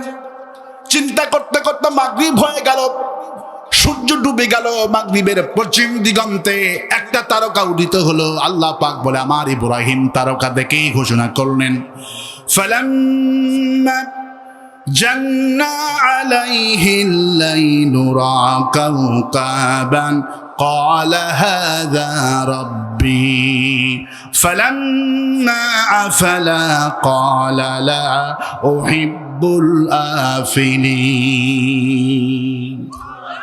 তিনি চাঁদ, তিনি তারকা দেখলেন, সন্ধ্যা তারা। কি দেখলেন? সন্ধ্যা তারা দেখলেন। সন্ধ্যা তারা দেখে তিনি বললেন এটি আমার রব, এটি আমার রব হবে, আমি রবের সন্ধান পেয়েছি। একটু পরে 2 ঘন্টা 3 ঘন্টা পরে যখন এই তারকা যখন ডুবে গেল, তখন বললেন লা উহিব্বুল আফিলিন, যেইটা ওঠে আর যেইটা ডোবে আমি তাকে কখনো ভালোবাসতে পারি না। সুবহানাল্লাহ। লা উহিব্বুল আফিলিন, যেইটা ওঠে আর যদি ডোবে আমি তাকে ভালোবাসি না, এটা আমার রব হতে পারে না। সুবহানাল্লাহ। একটু পরে চাঁদ উঠল। চাঁদ দেখতে সুন্দর না খারাপ? চাঁদের চেয়ে সুন্দর গো নবী আমার কামলিওয়ালা, চাঁদের চাহিয়া কি যেমন ভরিয়া। চাঁদের চেয়ে সুন্দর গো নবী আমার কামলিওয়ালা। দেখে হাতের আঙ্গুল কেটে ফেলে দিয়েছিল। আর ইউসুফ আলাইহিস সালামকে দেখে বলছেন ইন হাদা ইল্লা মালাকুন কারীম। কে বলেছে ইউসুফ মানুষ? ইউসুফ তো একজন ফেরেশতা। সুবহানাল্লাহ। ইন হাদা ইল্লা মালাকুন কারীম, কে বলছে ইউসুফ মানুষ? ইউসুফ তো মানুষ না, ইউসুফ ফেরেশতা। আল্লাহু আকবার বলে। ইউসুফের দিকে তাকায় মাত্র 2 মিনিট তাকাইছে। কয় মিনিট? জুলাইখা খুব মেধাবী ছিলেন। জুলাইখা যখন প্রেমে পড়লেন, লম্বা বড় ইতিহাস। সূরা আল্লাহ ইউসুফের কাহিনী সূরা ইউসুফে বলেছেন, যখন জুলাইখা ইউসুফকে যখন তালা বন্ধ করে জামা টেনে ধরলেন, ইউসুফ আলাইহিস সালাম দরজার দিকে দৌড় মারলেন। যখন ইউসুফের কাহিনী সমাজে উঠে গেলেন, জুলাইখার বান্ধবী মিসেস আজিজের স্ত্রী, প্রেসিডেন্টের স্ত্রী যখন একজন সাধারণ একজন মানুষের প্রেমে পড়ে গেল, বান্ধবীরা বললেন তুমি মানুষ নাকি? একজন প্রেসিডেন্টের বিবি হইয়া, বউ হইয়া তোমার একজন দাসীর সাথে ক্রীতদাসের সাথে তুমি প্রেম করো, তোমার কি শরম লজ্জা করে না নাকি? বান্ধবীদেরকে দাওয়াত করলেন 40 থেকে 50 জন রাজদরবারে। স্বামী যখন পার্লামেন্টে গিয়েছে একা একা, বান্ধবীদের দাওয়াত করে বললেন এসো আজকে দাওয়াত। আর ইউসুফকে বলছে শুধু সোজাসুজি তুমি আমার দরজা দিয়ে বের হয়ে যাবা। 2 মিনিটের লেগেছে। কয় মিনিট? 2 মিনিটের মধ্যেই শুধু দরজা দিয়ে মেইন গেট দিয়ে বের হয়ে গিয়েছেন। আর চাকু দিয়েছেন জুলাইখা বান্ধবীদেরকে বলছেন এখন কাটো, ফল কাটো। যখন ফল কাটতে লাগলেন 2 মিনিটের মধ্যে ইউসুফ আলাইহিস সালামকে দেখে ফল কাটতে কাটতে আঙ্গুল কেটে ফেলে দিয়েছে। যখন দেখে আঙ্গুল কেটে গেছে তখন ওই বান্ধবীরা ঘোষণা করলেন ইন হাদা ইল্লা মালাকুন কারীম। কে বলেছে ইউসুফ মানুষ? এটা তো ফেরেশতা। মা আয়েশা রাদিয়াল্লাহু আনহা ওই কোরআনের আয়াতটুকু পড়ে বললেন যেই সমস্ত নারীরা ইন হাদা ইল্লা মালাকুন কারীম বলেছিলেন এটা তো মানুষ না, এটা ফেরেশতা। ওই নারীগুলো যদি আমার নবীকে দেখতেন শুধু আঙ্গুল কাটতো না, নিজের কলিজা কেটে সরকার করে দিত। এত সুন্দর করে আল্লাহ আমার নবীকে বানিয়েছেন। দূর থেকে মাথা যখন ঘাম জমত 20 থেকে 30 কিলোমিটার দূরে ঘামের মুনুকের মুক্তুকের মতো চকচক করত। আল্লাহু আকবার। গরিব সাহাবী রাসূলুল্লাহ আমার মেয়ের বিবাহ, হুজুর আপনার দাওয়াত। হুজুর বলে আমি তো তোমাকে কিছু দিতে পারলাম না, একটা শিশি নিয়ে আসো। বিশ্বনবী নিজের ঘাম মোবারক শিশির মধ্যে ভরে দিলেন আর বললেন তোমার মেয়ের বিবাহ অনুষ্ঠানের দিনে আমার এই ঘামটা বের করে আতর হিসেবে ব্যবহার করো। গরিব সাহাবী বিবাহর দিনে এই শিশির বোতলগুলি খুলেছেন। গোটা মানুষ বিবাহের মজলিসে পাগল পারা হয়ে গিয়েছেন। এই আতরটা কোথা থেকে পাওয়া যায়? মদিনার কোন দোকানে পাওয়া যায়? সাহাবী আল্লাহু আকবার বলে বলে এটা কোনো দোকানের আতর পাওয়া যাবে না, এটা বিশ্ব নবীর শরীরের ঘাম। আমার ভাইরা, যেই নবীর দিকে তাকালে চোখ ফিরাইতে পারতো না, সেই নবী চাঁদের চাইতে সুন্দর, তামাম পৃথিবীর সৌন্দর্য আল্লাহ বিশ্ব নবীকে দান করেছেন। এবার ইব্রাহিম আলাইহিস সালাম বললেন একটু পরে চাঁদ দেখলাম। চাঁদ দেখে তিনি বললেন চাঁদই বুঝি আমার রব হবে। আল্লাহ পাক সে কথা বলছেন। আমার ইব্রাহিম আবার চাঁদ দেখলেন।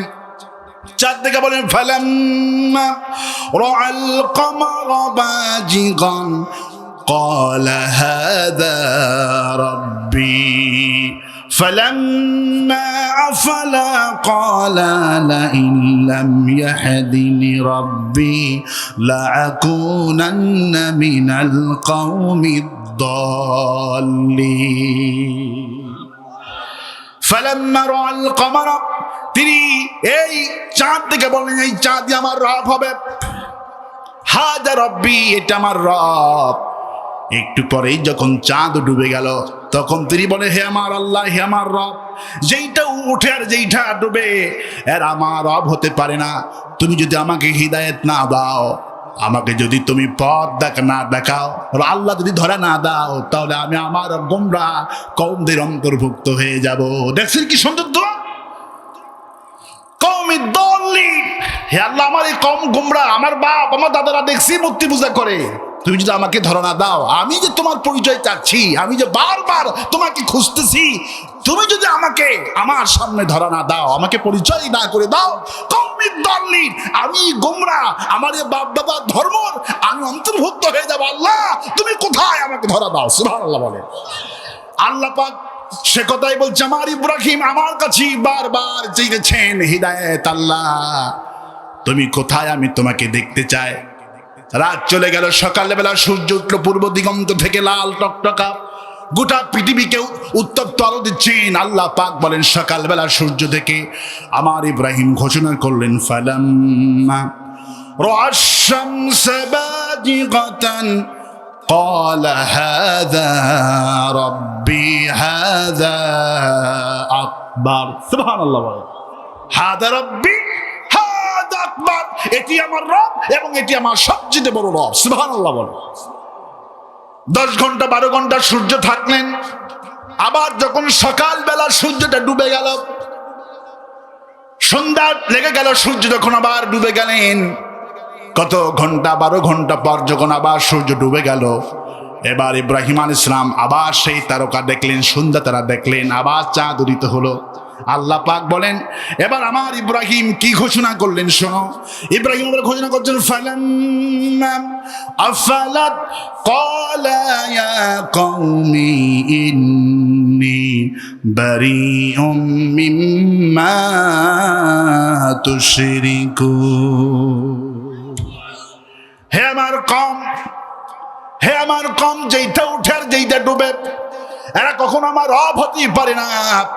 মিম্মা তুশরিকুন, আমি ঘোষণা করছি এই সব থেকে আল্লাহ আমাকে মুক্ত দান করে দিয়েছে। মিম্মা তুশরিকুন, আমি এই সব থেকে মুক্ত, আমি আমার রবের সন্ধান পেয়েছি। সুবহানাল্লাহ বলেন। তারপরেই তিনি ঘোষণা করছেন চূড়ান্ত ভাবে ইন্নী পড়েন ইন্নী ওয়াজ্জাহাতু ওয়াজহিয়া লিল্লাযী ফাতারাস সামাওয়াতি ওয়াল আরদা হানিফাও ওয়া মা আনা মিনাল মুশরিকিন। হে আমার কওম, আমি আমার রবকে চিনে ফেলেছি। আমি আমার মন, আমি আমার মাথা, আমি আমার চেহারাটা সেই রবের দিকে মোতাজ্জা করলাম, ঘুরালাম যিনি আকাশ আর জমিন বানিয়েছেন, চন্দ্র সূর্য বানিয়েছেন। আমি তোমাদের মতো আমি মুশরিকদের কখনো দলভুক্ত হতে পারি না। সুবহানাল্লাহ বলেন। ওয়া মা আনা মিনাল মুশরিকিন, আর আমি পরিষ্কার কণ্ঠে ঘোষণা করছি আমি মুশরিকদের দলে আজ থেকে নাই। সুবহানাল্লাহ বলবেন না? আমার জাতির পিতা গুহাতে আল্লাহকে চিনে চলে আসছেন। সুবহানাল্লাহ বলবেন না? 9 বছর পেরিয়ে গেল, পার্লামেন্টের আইন খণ্ডন হয়ে গেলেন, আর কোন সন্তান হত্যা করা হবে না।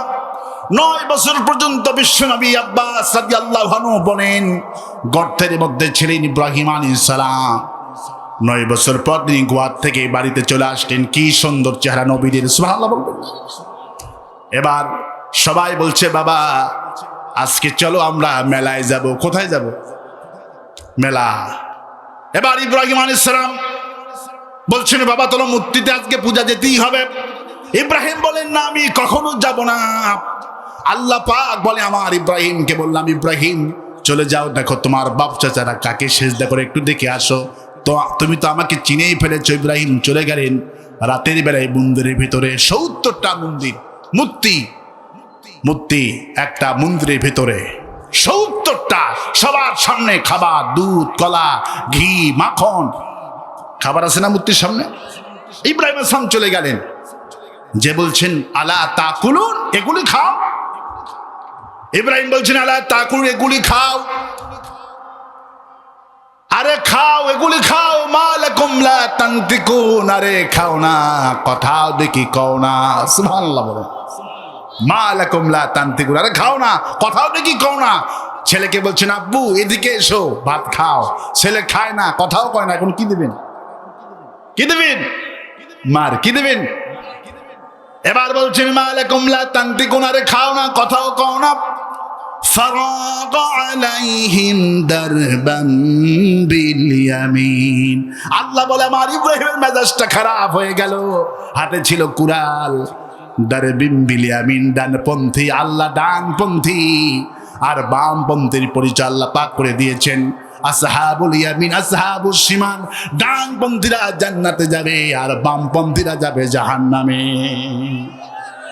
সেই বামপন্থী আমার দেশে আছে না নাই? আছে না নাই? বামপন্থীদের কোন আমল আল্লাহর দরবারে কবুল হবে? দারবান বিল ইয়ামিন, আমার ইব্রাহিম ডান হাত দিয়ে মূর্তিগুলির কাল্লায় আঘাত করলেন। কে বলছেন? ফারাগ আলাইহিম, আমার ইব্রাহিম সোজাসুজি ডান হাত দিয়ে কুড়াল দিয়ে মূর্তিগুলির উপর আঘাত করলেন। সুবহানাল্লাহ বলে। কারু কাল্লা কাটলেন, কারু হাত ভাঙলেন, কারু চোখ তুললেন। 69টি। কয়টি?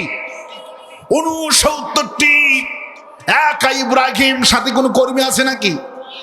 আজকে শত শত কর্মীরা সাহস পায় না যে কোনো মিছিল করতে। আল্লাহর পক্ষে, নবীর পক্ষে হাজার হাজার কর্মী একটা জেলায়, হাজার হাজার লোক তাফসীর মাহফিলে আসে, অথচ প্রতিবাদ করার সাহস এই মুসলমানদের না।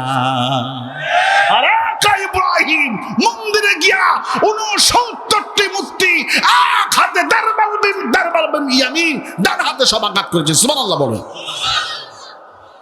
আমার ভাইয়েরা সে কথা আল্লাহ বলছেন শুধু যেটা বড়টা 14টা হাত তাকে মারলেন না, তার গলায় কুড়ালটা ঝুলাই দিয়া সোজা বাড়িতে এসে ঘুমাইছে।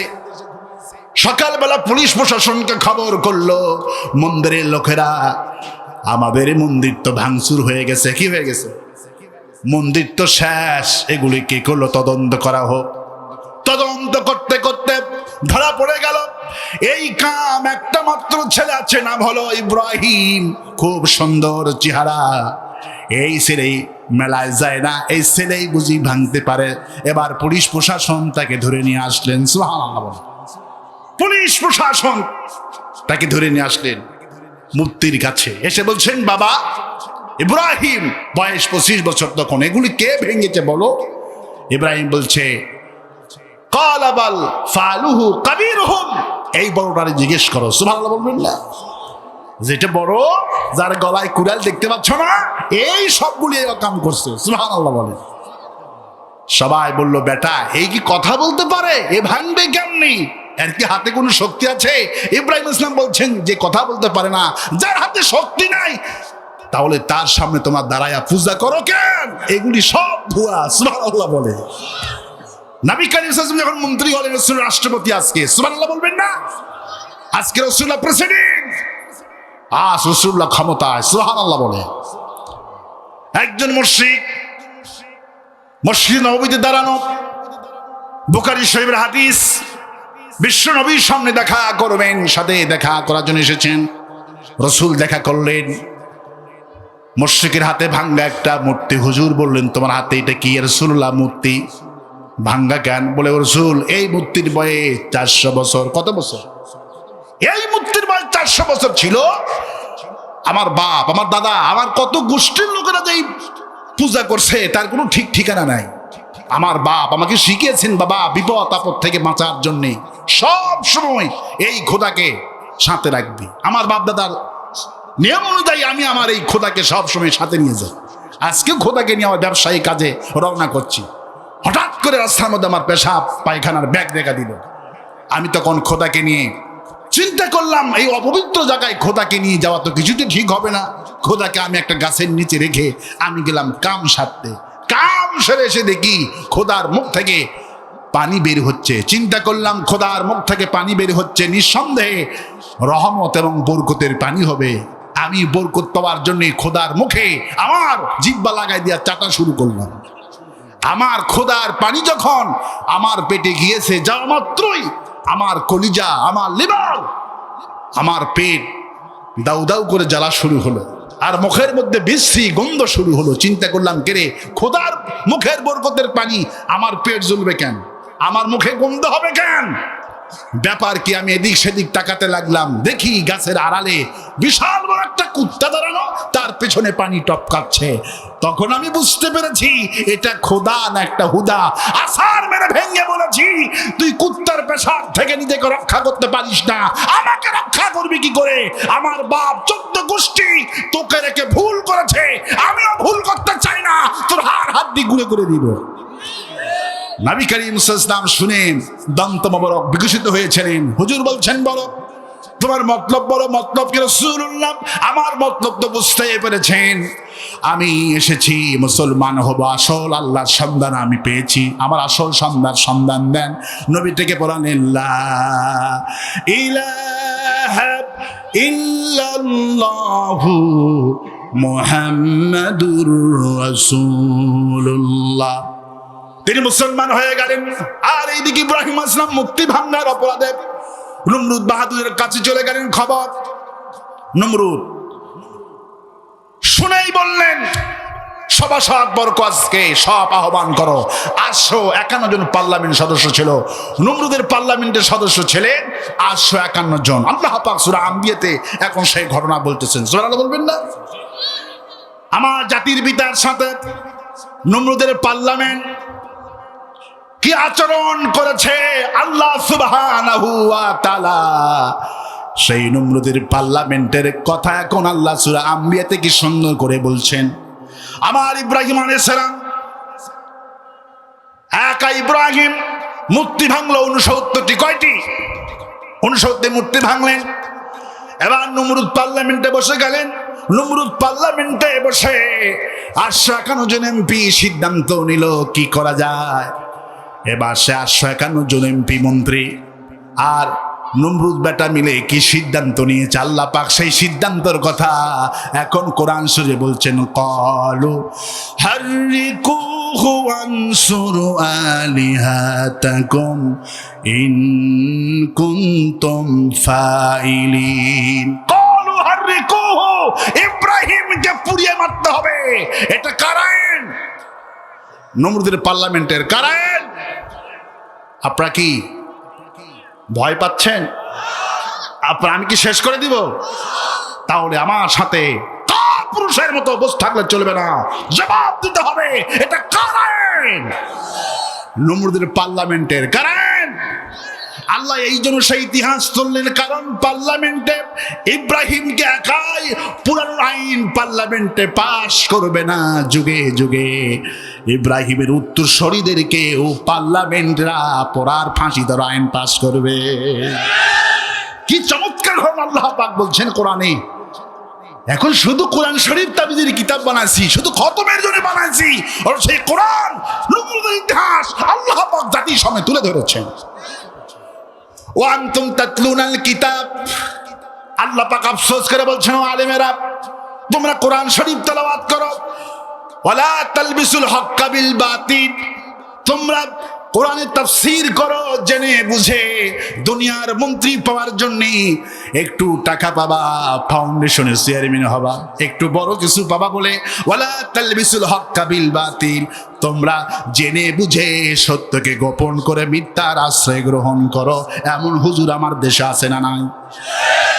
আরো আসতে কোন আছে না নাই? আল্লাহর কথা সত্য, নিতার কথা সত্য। কার কথা সত্য? ওয়ালা তালবিসুল হক্কা বিল বাতিল, তোমরা জেনে বুঝে সত্যকে গোপন করো না। আজকে আলোচনা নতুন লাগতেছে না? কারণ হুজুরেরা তো এই সমস্ত আলোচনা করবে না। কারণ হুজুররা শুধু আলোচনা করবে কিচ্ছা, লাইলি মজনু। লাইলি মজনুর কিচ্ছা শুনলে ঈমান বাড়বে না। আয়াতুহু জাদাতুহুম ঈমানা, কোরআন থেকে আলোচনা শোনো, আলোচনা করলে ঈমান আমি আল্লাহ বাড়ায়া দিব। ডাইরেক্ট কোরআন থেকে আলোচনা করতে হবে, যে আলোচনা ঈমানের যোগান দিবে। এত ঈমান বেড়ে যাবে, ফাঁসির মঞ্চে যাবে, জেল খাটবে, জরিমানা দিবে, আল্লাহ ছাড়া মাথা নত করবে না। ক্বালু হাররিকুহু, ইব্রাহিমকে পুড়িয়ে মারো। নমরুদের পার্লামেন্ট সিদ্ধান্ত গ্রহণ করে, আল্লাহু আকবার বলেন। এবার পুড়িয়ে তো এমনি এমনি মারা যাবে না, টাকার দরকার আছে না নাই? এবার আব্বাস রাদিয়াল্লাহু আনহু বলেন, এত পরিমাণ টাকা পার্লামেন্টে বিল পাস বাজেট করলেন নমরুদ, 50 বছর দেশের লোক খেয়ে খুয়ে বসবাস করতে পারবে এমন টাকা আমার ইব্রাহিমের বিরুদ্ধে পুড়িয়ে ফেলা আইনের জন্য ব্যয় করা হলো। আমার ইব্রাহিমকে ছেড়ে রাখা হয়েছে, সেল পর্যন্ত শেষ, মাত্র 3 হাত জায়গা, কবরের চেয়ে একটু বড়, শুধু একটা লোক কোন মতো থাকা যায় সেল। আজকে তাম পৃথিবীর জেলখানায় জালেম কিয়ামত পর্যন্ত সমস্ত জালেমদের চরিত্র এক, কিয়ামত পর্যন্ত সমস্ত মুমিনদের চরিত্র এক। ওরা যেইভাবে আমার ইব্রাহিমকে ছেলে রেখে দিয়েছে নির্যাতন করার জন্য, ফাঁসি হবে 10টা 1 মিনিটে, পুড়িয়ে মারবে। যেদিন ইব্রাহিমকে পুড়িয়ে মারবে, ক্বালু হাররিকুহু, আমার ইব্রাহিমকে পুড়িয়ে মারবো। আল্লাহু আকবার। ইব্রাহিমকে পুড়িয়ে মারার আইন দিন নির্ধারণ হয়ে গেল। তাফসীরে এসেছেন পুড়িয়ে মারার দারুণ কাহিনী। 20 লক্ষ মানুষের স্টেডিয়াম তৈরি করা হলো, 9 কিলোমিটার বেগে আগুন জ্বালানো হলো। এগুলো বাজেট। 9 কিলোমিটার আগুন জ্বালাবেন হবে, আর 20 লক্ষ মানুষের স্টেডিয়াম। ভিআইপি গ্যালারি আছে তার মধ্যে। কি গ্যালারি? ভিআইপি। নাস্তিক, মুরতাদ ওয়া কাজ্জাবু বিআয়াতিনা কিজ্জাবা, এই কোরআনকে সম্পূর্ণরূপে নিষিদ্ধ করে এরা হলো দুনিয়ার ভিআইপি। ওয়া কাজ্জাবু বিআয়াতিনা কিজ্জাবা, যারা কোরআনকে অস্বীকার করে, কোরআনের বিরুদ্ধে আইন পাস করে, এরা হলো দুনিয়ার ভিআইপি। আমার ভাইয়েরা, ইব্রাহিম আলাইহিস সালামকে পুরানো হবে বিশাল বাজেট, 1,00,000 লোককে শুধু আনা হলো তালি মারার জন্য। কি মারার জন্য? সেই যুগেও তালি আছে, আজও তালি আছে না নাই? মিষ্টি বিতরণ করবে এমন লোক রাখা হলো 20,000। ইব্রাহিমকে পুড়িয়ে মারার জন্য যখন পুড়ে যাবে তখন 1,00,000 লোক শুধু তালি মারবে। কয় লাখ? এগুলি সব নমরুদের কৃষ্টি এবং কালচার। সেই কৃষ্টি কালচার এখন আমার দেশ সহ সারা দুনিয়াতে আছে না নাই? অন্যায় ভাবে ওই যে মিশরের জালিম সরকার সিসি ফাঁসি দিচ্ছে, ওই যে মায়ানমারের আল্লাহর গজব, আল্লাহর অভিশাপ, অং সান সু চি আজকে রিমান্ডে। তোমার রিমান্ড কেবল শুরু, হাজ্জাল মউত পর্যন্ত তোমার নির্যাতন সহ্য করতে হবে।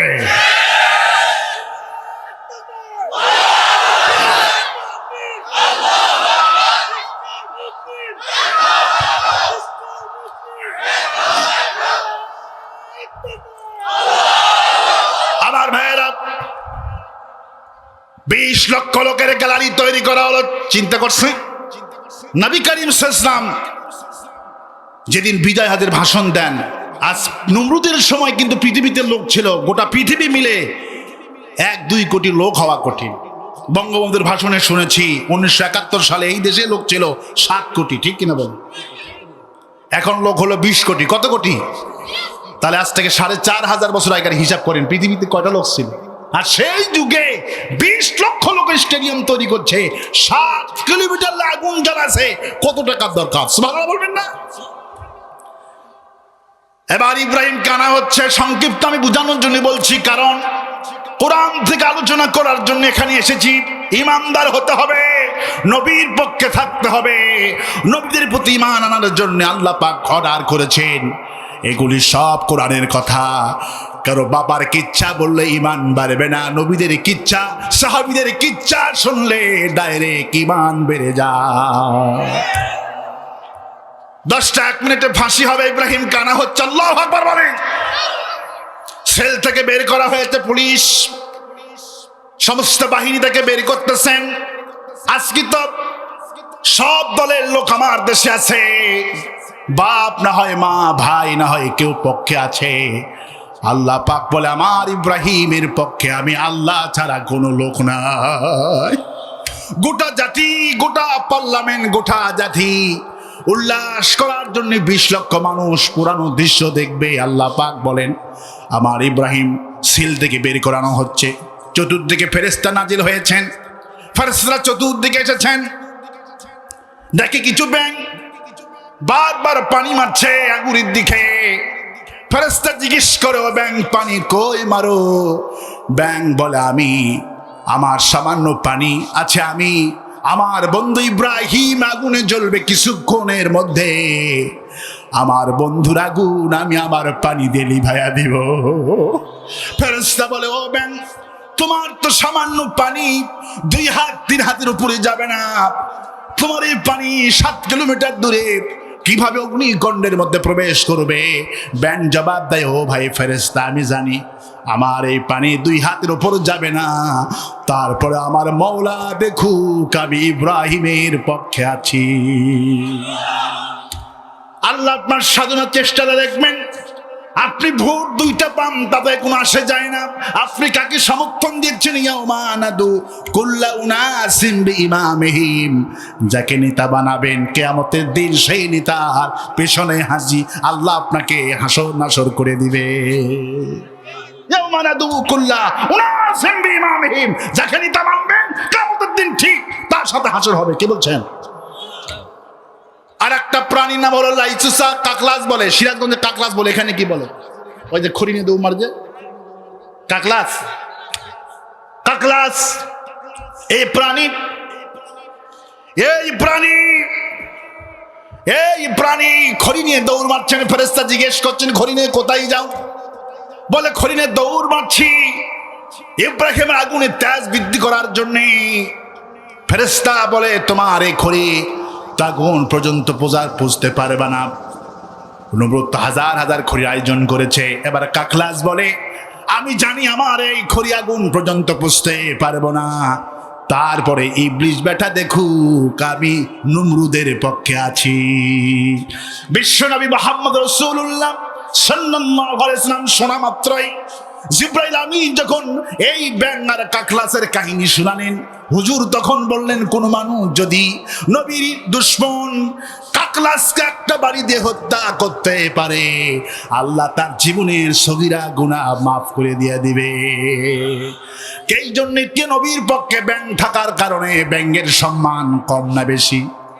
মসজিদের মধ্যে ব্যাঙ আছে না নাই? আছে না নাই? মসজিদের মধ্যে ব্যাঙ, নামাজ পড়ি যাই নামাজে ব্যাঙ, রান্নাঘরে ব্যাঙ। কোন মানুষ কিন্তু মারে না। মাঝে মধ্যে আমার ছেলে শীষ মোহাম্মদ ব্যাঙ দেখলি বলে আব্বু এই তো ব্যাঙ পাইছি, কি করবো? আমি বলে না বাবা ব্যাঙ মাইরো না, নবী ব্যাঙ মারেনি, এ ব্যাঙ ছিল ইব্রাহিমের পক্ষে, এই জন্য ব্যাঙকে কেউ মারে না। আর কাকলা ছিল নবীর দুশমন, দেখলেই পিটায়, ঠিক কিনা বলে? এই জন্য সিদ্ধান্ত নিতে হবে ব্যাঙের মতো থাকবেন না কাকলাসের মতো থাকবেন? কার মতো থাকবে? ইব্রাহিম কানা হচ্ছে, সেল থেকে বের করা হচ্ছে, ভিআইপি গ্যালারি, উঁচু উঁচু গ্যালারি বানানো হয়েছে, নেতা পাতি নেতা সাথী নেতা সব নেতারা সব উপর থেকে দেখবে কলু হারে কুহু। ইব্রাহিমকে পুড়িয়ে মারার আইন পার্লামেন্টে পেশ করেছে। আজ চতুর্দিকে মন্ত্রী, চতুর্দিকে সেনাবাহিনী, পুলিশ, বিডিআর উপভোগ করবে ইব্রাহিম মূর্তি ভেঙেছে 69টি। যদি দেবদেবীকে সাহায্য করতে চাও ইব্রাহিমকে পুড়িয়ে মারো, নইলে দেবদেবী ইব্রাহিম রাখবে না। সুবহানাল্লাহ বলে। এবার আমার ইব্রাহিমকে আনা হচ্ছে, বের করা হচ্ছে, কদম ফেলাচ্ছেন ইব্রাহিম। ফেরেশতা এসেছে, সালাম আলাইকা ইয়া খলিলুল্লাহ, আল্লাহ সালাম পাঠিয়েছেন, আপনি কেমন আছেন? বলে আমি ভয় পাই না, আল্লাহর জন্য আমি একবার দুইবার নয় 1000 কোটি বার পুড়তে এবং মরতে রাজি আছি। আমার ইব্রাহিমের পিঠে চড়ক বানানো হলো, হাত বাঁধা হলো, পা বাঁধা হলো, ইব্রাহিমের হাত পিঠের পিছনে বাঁধা হলো, চোখ বাঁধা হলো, চোখের বাঁধন আর হাতের বাঁধন, মধ্যখানে লাঠি দিলেন। কি নির্যাতন নির্মম! বিশ্বনবী সাল্লাল্লাহু আলাইহি ওয়াসাল্লাম যখন ইব্রাহিম আলাইহিস সালামের অগ্নিকাণ্ডের কাহিনী শুনলেন, বিশ্বনবী দরদর করে চোখের পানি ফালায়া কাঁদলেন। নবীর চোখ বাঁধলেন, হাত বাঁধলেন, পা বাঁধলেন, যাতে করে নড়াচড়া করতে না পারে। হাত পিছনে বেঁধে, চোখ বেঁধে রশি দিয়া, হাত আর চোখে রশি মজবুত করে তার মধ্যে লাঠি দিয়া আমার ইব্রাহিমকে আগুনে নিক্ষেপ করা হচ্ছে। আর চতুর্দিকে নাফরমানেরা তালি মারতেছে। আল্লাহ পাক বলে আমি তখন আমার আগুনকে নোটিশ করলাম। কি নোটিশ করলো আল্লাহ পাক? সে কথা পরিষ্কার করে বলছেন, কুনি বারদাও ওয়া সালামান আলা ইব্রাহিম।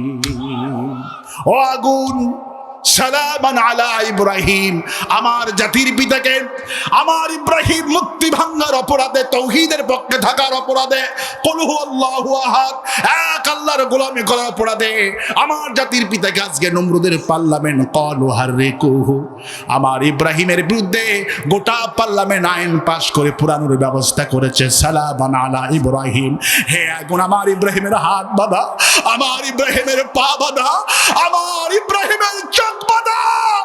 আগুন ইবনে কাসির বলেন আগুন নে তুরুলিহান শক্তি দিয়া আমার ইব্রাহিমের হাতের বাঁধন, পায়ের বাঁধন, চোখের বাঁধন, রশি গুলি পুরা দিবি, ইব্রাহিমের আগাছা দশম পুরাবি না।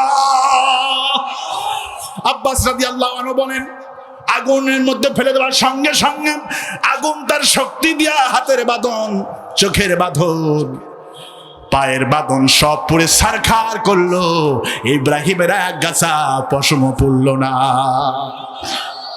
বিশ্বকবি, কবি সম্রাট আল্লামা ইকবাল কি সুন্দর করে বলছেন, আজ ভি হোক জু ইব্রাহিম কা ইমা পয়দা, আজ ভি হোক জু ইব্রাহিম কা ইমা পয়দা, कर सकती है कंदा दे गुलिस्ता पैदा। ইব্রাহিমের ঈমান যদি আজ ইব্রাহিমের সন্তানদের কলিজার মধ্যে মনের মধ্যে আল্লাহর পুত্র কুল হু আল্লাহু আহাদ, আল্লাহ আল্লাহুস সামাদ, আল্লাহ কারো মুখাপেক্ষী নন, তিনি কাউকে জন্ম দেয়নি, তাকেও কেউ জন্ম দেয়নি, আকাশ আর জমিনে আল্লাহর সমকক্ষ কেউ নাই, এই কথা যদি ইব্রাহিমের মতো মনে প্রাণে বিশ্বাস করে রাষ্ট্র শক্তি আগুনে কন্যে ফেলায়, সে আগুনে কন্যে সালামান আলা ইব্রাহিম, আগুনটা ফুলের বাগান হয়ে যাবে। সে আল্লাহ কোন আছে না নাই? আমার ভাইয়েরা, মজার বিষয় হলো আল্লাহ পাক বলেন, আমি যখন কোন রাষ্ট্র শক্তির পতন ঘটাবো, রাষ্ট্র শক্তির পতন ঘটাবো, এটা 1-2 ব্যাপার, ফাআলুল লিমা ইউরিদ। সুবহানাল্লাহ, যা খুশি করতে পারেন কে? আল্লাহর খেলা দেখেন। আল্লাহ বিশ্বনবীকে বলছে, হে রাসূল মন খারাপ করবেন না, যে কোনো টাইমে আমি ক্ষমতাকে দুনিয়ার সাথে মিশাই দিতে পারি। সুবহানাল্লাহ বলবেন না? এখন তাফসীর পড়লে যে কি মজা, শুধু পড়তেই মন চায় দুনিয়ার জেল, জুলুম, নির্যাতন, ফাঁসির মঞ্চ, এগুলি জান্নাতের মঞ্চ মনে হয়। সুবহানাল্লাহ বলবেন না?